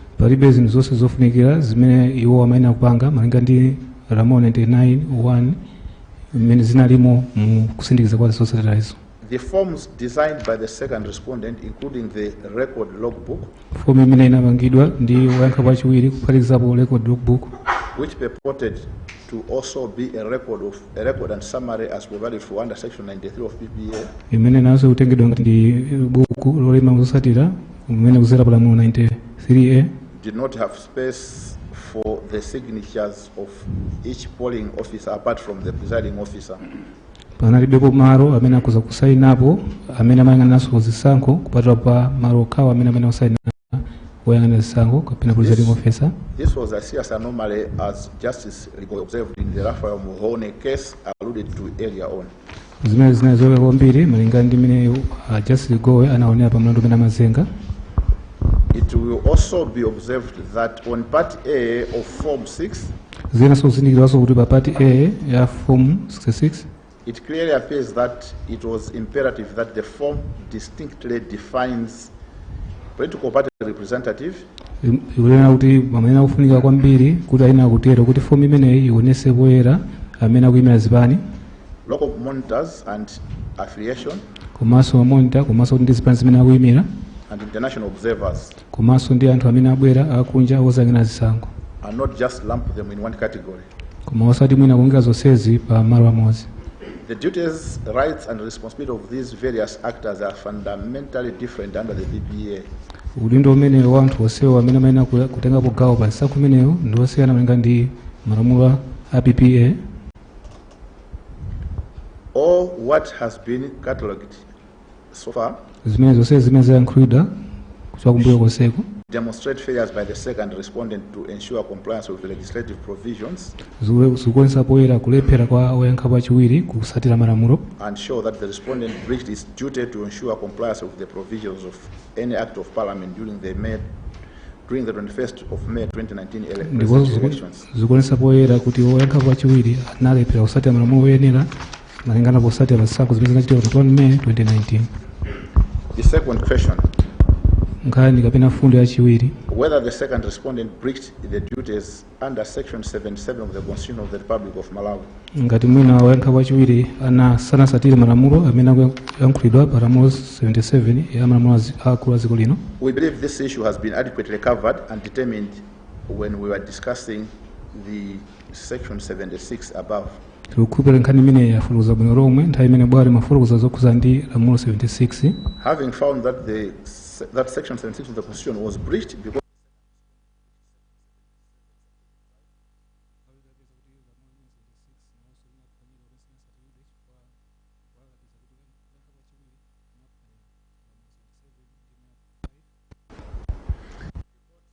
dealt with other subsections of 77 of the Constitution.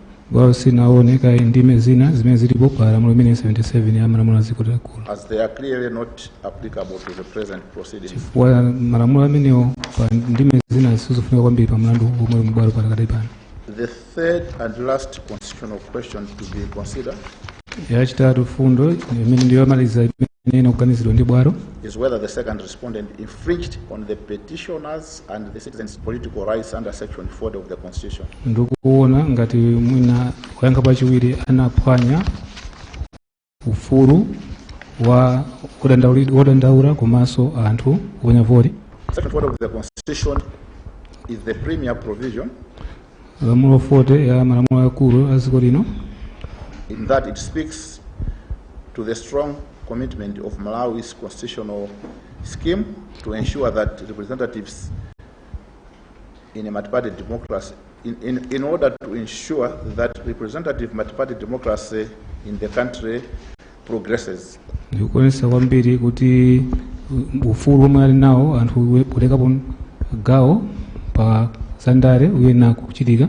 It is this section that, among others, guarantees the right of every person in the country to form, to join, and to participate in activities of a political party. ndi lamulo limene likulola munthu aliyense wa dziko lino kuti athe kutengapo gawo kapena kukhazikitsa chipani kapena kukalowa mchipani chilichonse chimene akufuna, As well as to recruit members for his political party. komanso mwina kulembanso anthu muchipaniyo. The provision goes on.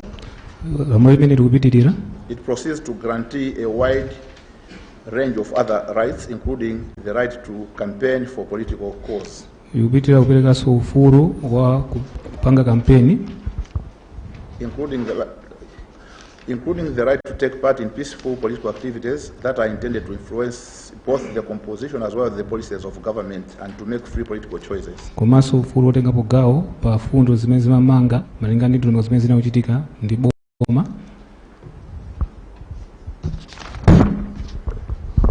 Thus, the focus as we proceed is on section 40 subsection 1D and section 40 subsection 3. Zimene tikutepo kwambiri ngati bwaro tikamapita ndi chipozo chimenechi ndi malamulo imene ya 40 ndime yoyambirira. Section 40 subsection 3 of the Constitution, in our estimation, ndime 40 lamulo 40 ndime yachitatu ya malamulo akulu azikoti muno. Sections 40 subsection 1D and 43. Komanso 41D. Yeah, so we are on section 43 subsection 3. Komanso papa tikuyankha za 43 is a paramount provision in our estimation. Ndi lamulo ofunika kwambiri pakuloza kwathu. It guarantees two correlative rights. Ikupeka maufulu awiri. Namely, the right to vote and to do so in secret. Ufulu woponya voti komanso opanga zimene mwachisisi. And the right to stand for election for any elected office. Komanso ufulu wotenga nawo gawo ngati munthu woyima pa zisankho zimene zilizonse. The court agrees with the observation of the Supreme Court of the United States of America in the case of Westbury versus Sanders. Bwalo lino likugwirizana ndi zimene zinayankhulidwa pa mlandu wa ku America Westbury. That arguably no right is more precious in a free country than that of having a voice in the election of those who govern the citizens. Kulibalibe ufulu omwe ndi ofunika kwambiri kuposera ufulu umene umapereka ufulu wa munthu lazikapo gawo pa usankha amene ayina kuwayimira. We have also referred to a Canadian case. Bwala unanso mlandu wa Canada pa fundo yomwe. In Malawi, ku Malawi, the right to vote is not guaranteed under a mere ordinary statute, unlike the case in Canada, for example. Lamulo woponya voti sunasindikizidwe mu malamulo ena yonse koma mangala ndi mezi ku Canada. It is guaranteed and entrenched in the Bill of Rights under the Constitution. Koma unasindikizidwa mu malamulo akulu a dziko lino. The significance of the right to vote in multi-party elections in Malawi is rooted in our history. Komanso ufulu woponya voti kwa malamulo athu ndi unachoka kutali. The court pauses here to affirm the observations of Professor Donald Chirwa in his book Human Rights Under the Malawi Constitution. Bwalo likima pano poti lione zimene anayankhula Professor Chirwa mu buku lawo limene analemba. Where he states that the right of everyone free to make political choices as guaranteed under section 40 of the Constitution. Imene kunena kuti ufulu wa munthu aliyense kuti apange chisankho chimene akufuna pa kusankha amene akufunika amene zimene zilili pa lamulo 40 is the umbrella right from which all other political rights discussed under the Bill of Rights flow from.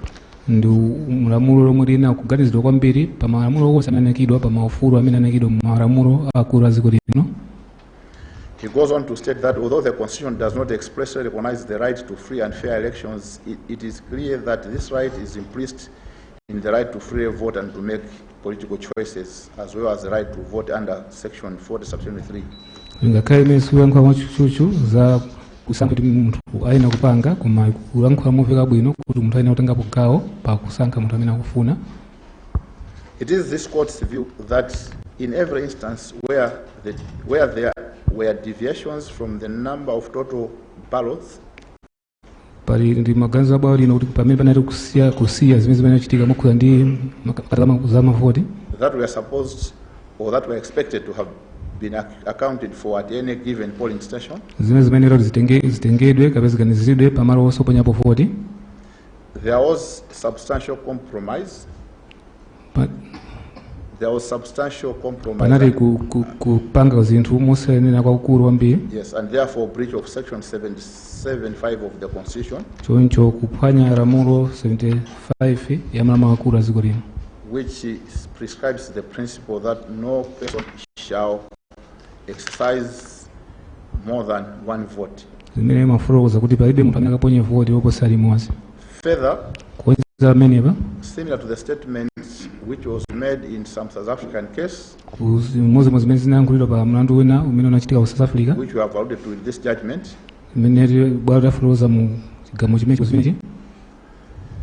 such a compromise is a breach of the right to free and fair election, which is implicit under Section 40, Subsection 3 of the Constitution. kusasatira kumeneko ndi kuononga kapena kulephera kusatira lamulo kapena zimene zinayankhulidwa pa lamulo 40 as read with Section 6 and 7 of the Constitution. komanso zimene zilinso pa lamulo 6 komanso 7 ya malamulo a dziko lino. In any event, Section 8, Subsection 1 M of the ECA njira ina yonse lamulo 1A ya ECA explicitly requires the second respondent You to do all things as are necessary for conducting free and fair elections. yofuna kupereka udindo kwa woyankhapo wachiwiri kuti pange zinthu zonse zimene akuchitika kuti aonetse zisankho zimene zayenda bwinobwino. Therefore, there is a clear correlative right of voters in Malawi in terms of this provision to vote in elections that are free and fair. choncho pali kugwirizana malingana ndi meziso Malawi muno kuti anthu ayenera kusankha bwinobwino pa zisankho amene kutenga gawo poponya zisankho bwinobwino. The second respondent, even if it were not for Section 40, Subsection 3 of the Constitution, oganiza woyankhapo wachiwiri tikapitanso pa lamulo 40 still has a constitutional duty under Section 76, Subsection 1D of the Constitution aliso ndi udindo pa lamulo tikaonanso lamulo 77(1) to ensure that elections are free and fair. kuonesa kuti zisankho zachitika bwinobwino. Either way, the second respondent was under duty, a clear constitutional duty to ensure that voters vote in an election that is free and fair. njira yonse woyankhapo wachiwiri anali ndi udindo woonesa kuti oponya voti avota pa zisankho zimene zayendetsedwa bwinobwino mokumayona aliyense. An election is not free and fair if the body managing the electoral process zisankho zingakhale zizayenda bwinobwino mokumayona aliyense ngati bungwe limene likuyendetsa zisankhozo fails to account for missing or excess votes. ndikulephera kuti lifotokozere pa zikhala zina zoponya zamavoti zikusowa. It is not free and fair where the result sheets are replete with alterations made in the absence of political party representatives. komanso singayankhulidwe zisankho zimene zayenda bwinobwino pamene pali zikhala zina za zisankho zimene zakhwachidwa bwinobwino zakhwachidwa who are supposed to witness first-hand the recording of important information on such sheets at the polling stations. komanso pamene panali kusowekera woyimira zipani amene ayenati aone bwinobwino zotsatira zimene zalembedwa pa zikhala zotsatirazo. It is not free and fair if the electoral management body fails to preserve critical electoral material that is essential for the resolution of electoral disputes. komanso silingayankhulidwe kuti zisankho zayenda bwinobwino mokumayona aliyense ngati bungwe limene likuyesa zisankho zimene zikulephera kusunga bwinobwino zipangizo zimene zagwiritsidwa ntchito pa zisankhozo. There cannot be a fair electoral process if the process of reconciliation of ballots and votes is thoroughly compromised, as was the case with the 21st of May 2019 presidential election. ndiponso singanena kuti zisankho zayenda bwinobwino ngati mwina akusindikiza kapena kusimikizira za zotsatira zimene zikunachitika bwinobwino malinga ndi zimene zinalili pa zisankho zimene zinachitika pa 21 May 2019. Again, the right to stand for election and elective office under Section 40, Subsection 3 of the Constitution likewise entails the right to do so in a free and fair election. komanso ufulu umene ukuyankhulidwa pa lamulo 40(1) ikufotokozanso ufulu woti aonesese kuti zinthu zimene zayenda bwinobwino mokumayona aliyense. We must mention that we are mindful of the decision that was made in Tembo and Kainja versus the Attorney General. bwalifotokozenso kuti tikuzindikira bwinobwino zimene zinayankhulidwa pa mlandu wa Tembo ndi Kainja. That the rights bestowed under Section 40 of the Constitution are subject to limitation under Section 44(1) of the same Constitution. kuti ufulu umene waperekedwa pa lamulo imene 40 uli ndi malire amene akufotokozedwa pa lamulo 44 ya malamulo akulu a dziko lino. Where such limitations are prescribed by law, pamene malire amene anayikidwa ndi malamulo are reasonable, komanso ndi oyenera kuti akhalepo malinga zinthu zilili, are recognized by international human rights standards, komanso ndi kuti akuzindikiridwa ndi mabungwe ena kapena mmene zimene akukhalira pa mlingo oona zonse dziko lapansi, and are necessary in an open and democratic society. komanso ndi kuti ayenera kuchitika pa kapena maboma amene amasatira za ufulu We kama have democracy. carefully considered the deviations from the electoral process that have been stated above. bwalo laganiza bwinobwino kusasatira kumene kunachitika ndi oyankhapo achiwiri kumene kwayankhulidwako. We find no basis for stating that any of them is prescribed by law or reasonable or recognized by international human rights standards, and certainly they were unnecessary in an open democratic society. Basi kupeza chifukwa china chinchi chimene iwo analephera kutipanga zimenezi kuti mwina kusasatira zimenezi mwina kunalipo kuti pali malire ndi malamulo kapena kunali koyenera choncho zikuonesa kuti zimene zinachitika malinga ndi nthawi zino ya democracy, as they fundamentally departed from the principle of openness. chifukwa zimene zinachosera kwambiri fundo yoti zinthu zinachitika poyera. All in all, we Muzose. find that there was violation of Section 40 of the Constitution in this regard. bwalo kupeza kuti panali kuphwanya kapena kusasatira malamulo 40 ya malamulo akulu a dziko lino. We now move on to the very final determination of the matter. Panopa bwalo kupita ku fundo zenizeni zokhuzana ndi kugamuliro kwa nkhani imeneyi. Having answered all the three constitutional questions in their affirmative, Bwalo litayankha kunafotokoza fundo zonse zimene yayankhapo and having made some determinations on the petitions themselves, komanso litalamulaponso mu zinthu zina malinga ndi mmene anadandaulira kudandaula pa mlandu umenewo. first and foremost, Poyambirira penipeni the court wishes to note that the petitions herein bwalo lina kuzindikira kuti odandaula pa mlandu unowo were founded on allegations of irregularities and anomalies. lunagona kwambiri kudandaula kwawo pa zolakwika zimene zinalipo pa zisankho.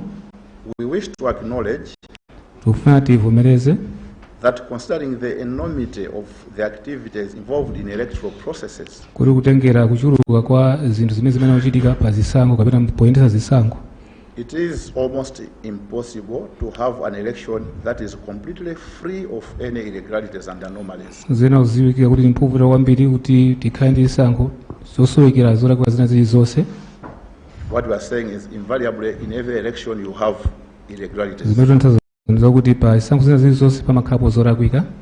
However, ngakhale zimakhala choncho in the present matter, pa mlandu unowo it has been our finding that the irregularities and anomalies kuti zolakwika komanso zimene zinalipo zolakwikazo have been so widespread, zinali kuti ndi madera ambiri amene zikukhuzana zambiri systematic komanso pozola zimene zimaoneka zimachitika mnjira ina yake and grave such that the integrity of the results has been seriously compromised. zakuti zosatira za zisankho zimene zakhuzidwa kwambiri.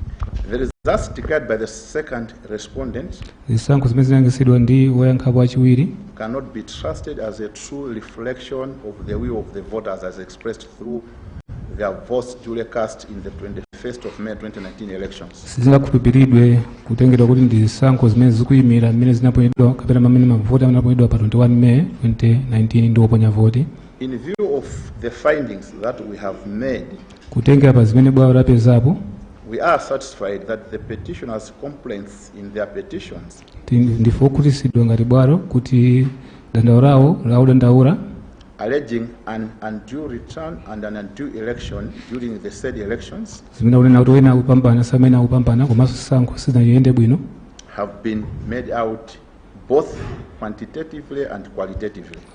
akwanisa kukhutitsa bwalo pakuona manambala amene akutengedwa komanso kuona fundo zimene zikukhuzidwapo kapena ndondomeko imene inakhala pa zisankho. It is the court's determination that based on the evidence produced in this court, choncho ndi chilamulo cha bwalo kuti kutengera umboni omwe anaperekedwa mbalo lino, even taking the qualitative and quantitative irregularities and anomalies severally, komanso kutenganso mwina zolakwika zakhuza ndi manambala komanso mmene anayendesera zisankho ka ndondomeko yake. each one of them provides sufficient basis warrant for this court to find that there was an undue return and an undue election during the said elections. Ikuona kuti kupeza zifukwa zokwanira kuti tifike pa chigamulo kapena chilamulo choti panali pamene akusankhidwa samene akusankhidwa kapena zisankho zimene sizinaende bwino. This finding is based on a balance of probabilities, kupeza kumene kwa bwalo kwagona litaona mbali zonse ziwiri, which is the standard of proof we have applied in these electoral petitions under section, which is to be applied in petitions under section 100 of the PPEA. mmene ndi mulungu omwe ene akugwisa ntchito posimikizira kuza malamulo 100 ya PPEA. We take the liberty to say that even if the higher intermediate standard were applicable, tindofuza tumwina lakati muna mulingo wagwiritsidwa woposera pamenepa the magnitude of the irregularities and anomalies kuchuluka kwa zolakwika zimene zilipo are such that the complaints would have still been made out. kuzopangisabe kuti madandaulo amene analipo bwezi wodandaula atakwanisabe kusimikizira kuti panali zolakwika. Consequently, choncho in terms of section 100 subsection 4 of the PPEA, kutengera palamulo 100 ndime ya 4 ya PPEA, we hold that the first respondent was not duly elected as president of the Republic of Malawi. bwalo kupeza kuti woyankha woyamba sanasankhidwe mwa wene samene osankhidwa malingana ndi ndondomeko imene inakhalira pa zisankho during the 21st of May 2019 election. pa zisankho zimene zinachitika pa 21 May 2019. In the result, pa choncho we hereby order the nullification of the said presidential elections. tikuchosa kuti zisankho zimenezi zinali zolakwika za president. We further order that a fresh election to the office of president be held in accordance with the PPEA. choncho tikulamulanso kuti zisankho zatsopano zichitike za president mosatira malamulo amenewo a PPEA and pursuant to the consequential directions which we will make soon. komanso mosatira zisogozo za bwalo zimene bwalo lipange posachedwapa. Further, powonjeza pamenepa we have also found that the second respondent violated sections 40 subsection 3 akapezanso toyankhapo achiwiri sanasatire lamulo 40 ndime ya 3, section 76 subsection 2D, 76 ndime ya 2B, section 77 subsection 5 of the constitution. komanso lamulo 77 ndime ya 5 ya malamulo akulu a dziko lino.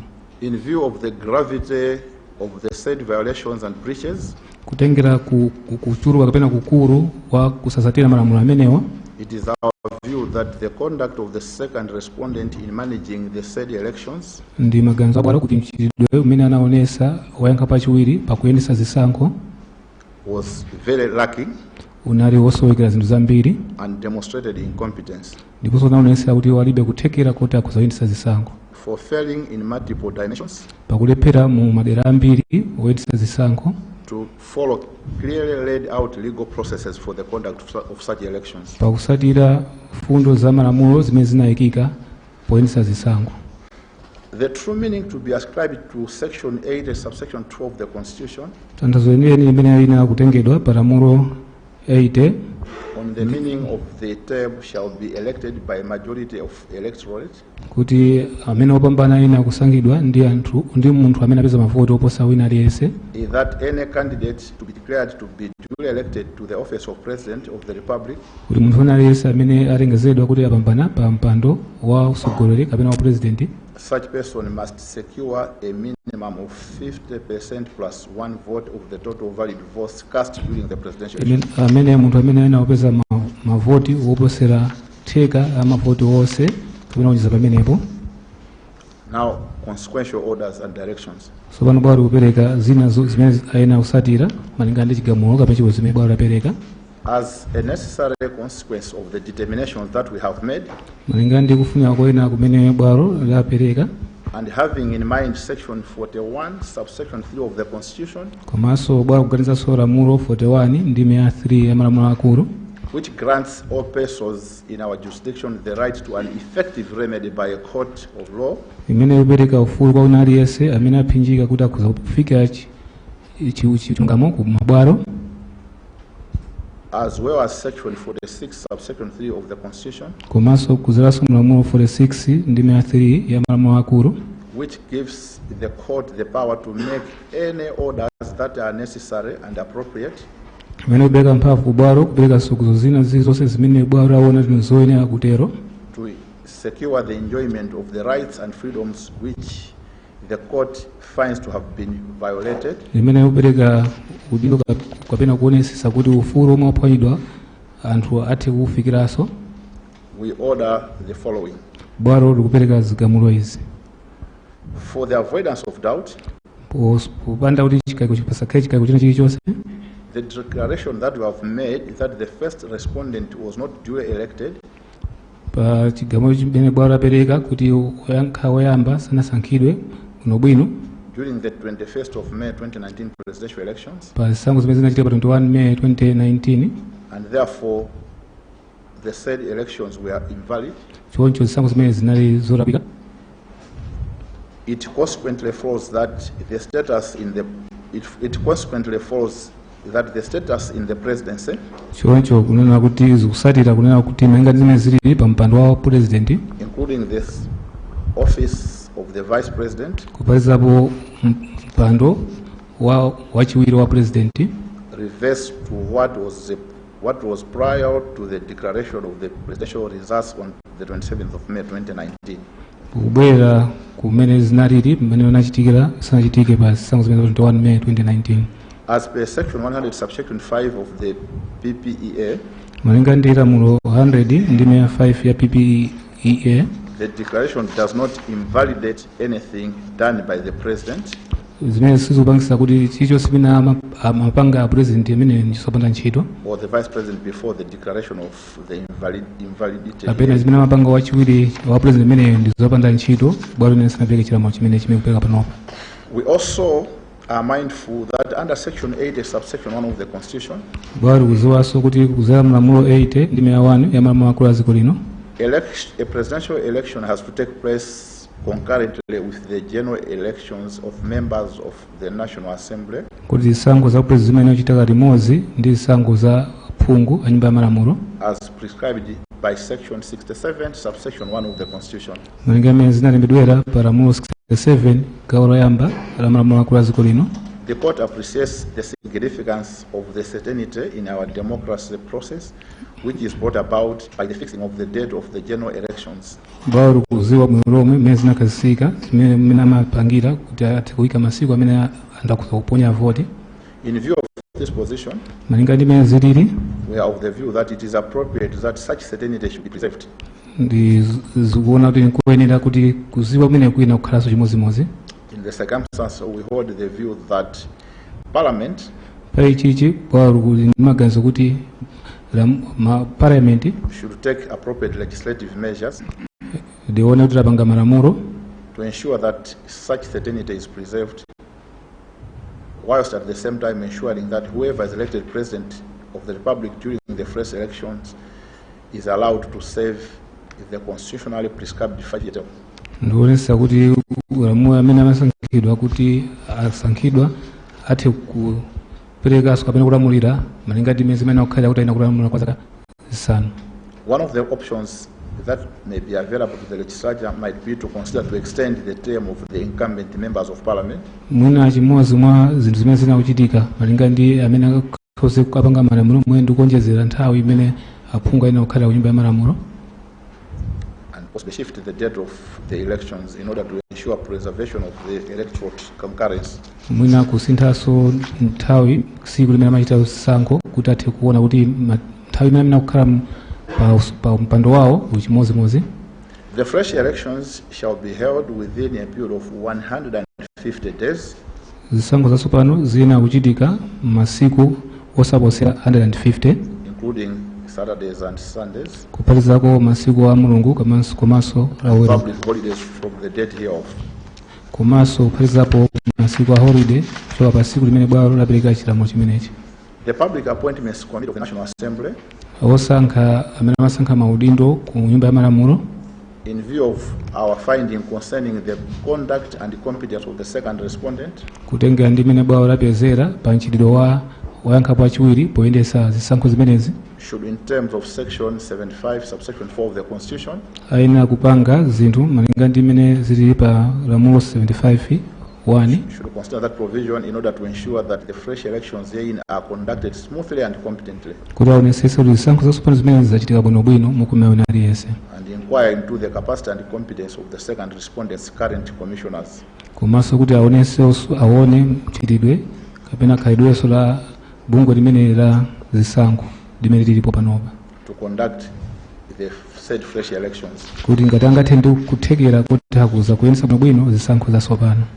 Parliament should also, in connection with what I have stated in the preceding paragraph, amanyumba ya malamulo ayina kulesaso kuphatikiza pa zimene bwalo lafotokoza pa ndime imene afotokozayo take necessary amendment action in respect of section 75 subsection 1 of the constitution kuti aoneze kuti apanga zosinthapo zofunikira pa lamulo limeneli 75 so that the provision ncholinga kuti zosatira kapena za malamulo amenewa which does not mention the appointing authority of the second respondent's chairperson zimene sizikuyankhula kusankhidwa kwa wapampando wa bungwe la oyendetsa zisankho. It only mentions the nominating authority.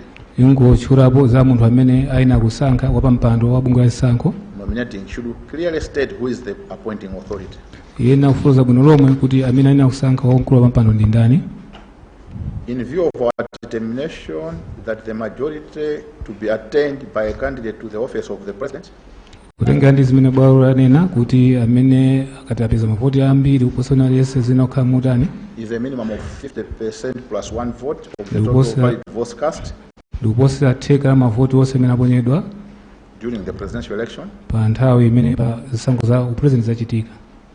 For purpose of the fresh elections to be held herein, mwina potengera zisankho zatsopano zimene zina kuchitika, and for future presidential elections, komanso zisankho zina za upresident zimene zizibwera msogolomo, the legislature must within 21 days from the date hereof, anyumba ya malamulo ayina kuchita masiku 21 amene akubwera sanathe choka lero, including Saturdays, Sundays and public holidays, kupalizapo lachiweru kapena la sabata komanso nthawi masiku amene azikhala holiday, make provision for the holding of presidential runoff elections kuti ayena upanga ndondomeko ya kuti zisankho zatsopano zina kuchitika za upresident in the event of no single candidate securing the constitutional majority under section 8 subsection 2. kutenga kuti ngati mwina pazakhala kuti munthu wina amene amayima pambano wa president palibepo amene apeza mavoti woposera theka la mavoti onse amene anaponyedwa pa nthawi ya zisankho. Finally, on the issue of costs,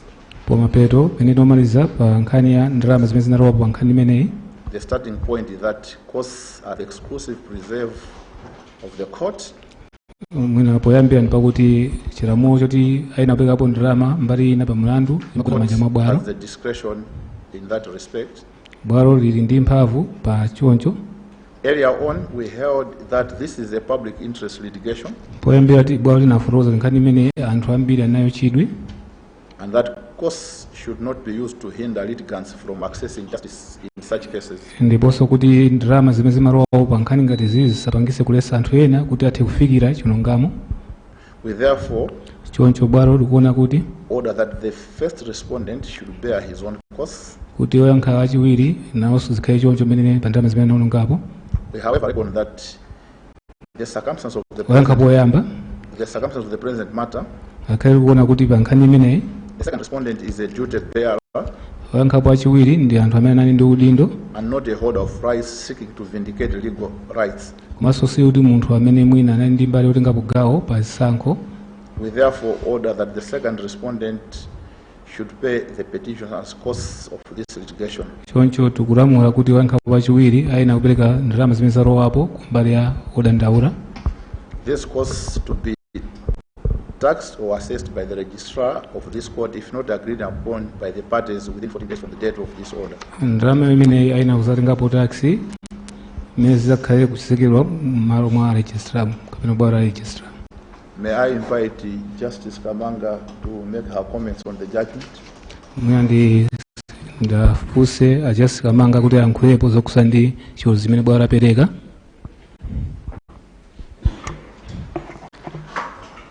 Considering the law that has been digested and looking at the evidence that was before this court, kutengera umboni omwe nali pa bwalo lino, I concur with the judgment. ndikugwiza nazo kapena ndikugwiza nacho chilamulo chimene chaperekedwa. May I then ask Justice Madise to also make his comments on the judgment or any position he has? ndifunsepo Justice Madise kuti nazo ayankhulepo pa chiweruzo chimene chaperekedwa. I have read the judgment of the court ndawerenga chiweruzo cha bwalo and I concur. nanenso ndikugwiza nacho chiweruzo chimenechi. Going round, can I ask Justice Tembo to also take your position? ndifulozepo ndifunseso Justice Tembo kuti naso afotokozepo pa chiweruzo chimenechi. My lady and my lords, I also concur. Kumpando nanenso ndikugwirizana nacho chiweruzo chimenechi kapitamo chimenechi. Finally, Justice Dr. Kapindo. Pomalizira Justice Kapindo.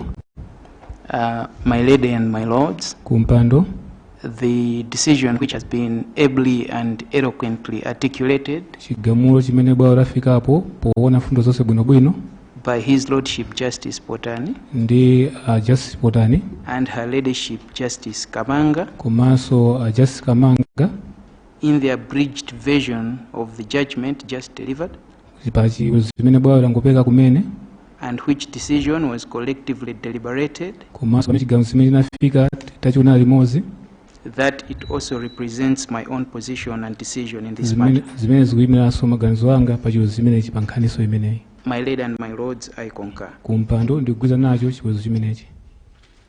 Well, as I said earlier in the morning, we shall make every endeavor to make the full text of the judgment available to all the parties by latest 4 o'clock tomorrow. As we said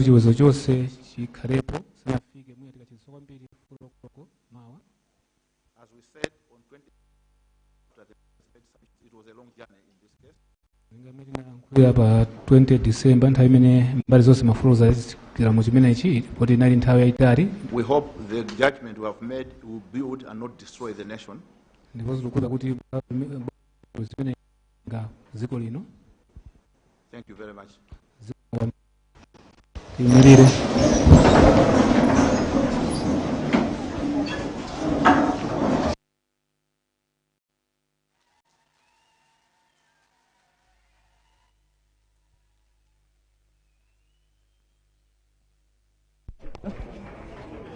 Ndithudi ndimene tamaliziranso kuchokera ku bwalo la milandu mzinda wa Lilongwe pamene bwalo limene litsopano lapereka ganizo lake makamaka lokhudza chisankho cha pa 21 May. Tamvapo apa kunena kuti ayi bwalo limene lagwirizana kuti chisankho chimenechi asachivomereze achipanga nalifayi komanso anena kuti pachitikenso chisankho china chapadera makamaka m'masiku 150 amene akudzawa. Tamvanso bwalo limeneli ndikupereka direction kuti nyumba ya malamulo iwunikenso malamulo oyendetsera chisankho m'masiku okwana 21 makamaka malamulo amene amafotokozera kuti osankhidwa mtsogoleri azikhala ndi mavoti oposera 50+1 kapena kuti anthu 50 mwa 100 ena aliwonse kupitira patsogolo ndi amene ndithu akuyenera kusankha mtsogoleri ameneyu. Ndi mkatikati mmene ndithu muli chisangalalo cha mphamvu makamaka kwa iwo amene anabweretsa nkhani imeneyi ku nyumba ya malamulo. Tikumva nthungululu ndithu mkatikati mmenemu pamene akutuluka mu nyumba imeneyi kusonyeza kuti ayi mwina mbali yawo ndithu zawakomera malingana ndi dandaulo chimene adapereka ku bwalo la milandu. Ndingofotokozerapo kuti ziwiri zitatu zimene zatuluka mkatikati mmenemu tamva ndithu majaji amenewa akufotokozera maumboni osiyanasiyana mfundo zimene zimatuluka m'maumboni osiyanasiyana kuzitambasula komanso kuzilinganiza ndithu ndi malamulo oyendetsera chisankho ngakhalenso malamulo a dziko lino komanso uku akuyang'ananso malamulo ena amene amayendetsa zisankho m'mayiko akunja m'mayiko amu Africa ngakhalenso m'mayiko ena akunja kwa azungu. Ndi pakati pa ndithu anthu akutuluka mmenemu nthungululu zili pakamwa kunjako kwada ndithu komabe anthu akutuluka mwansangala palingana ndithu ndi mmene zayendera ku nyumba imeneyi bwalo la milandu. Anafotokozerapo ahirepotani kunena kuti chiganizo chimenechi chabwera polingalira zovuta zambiri zimene zidachitika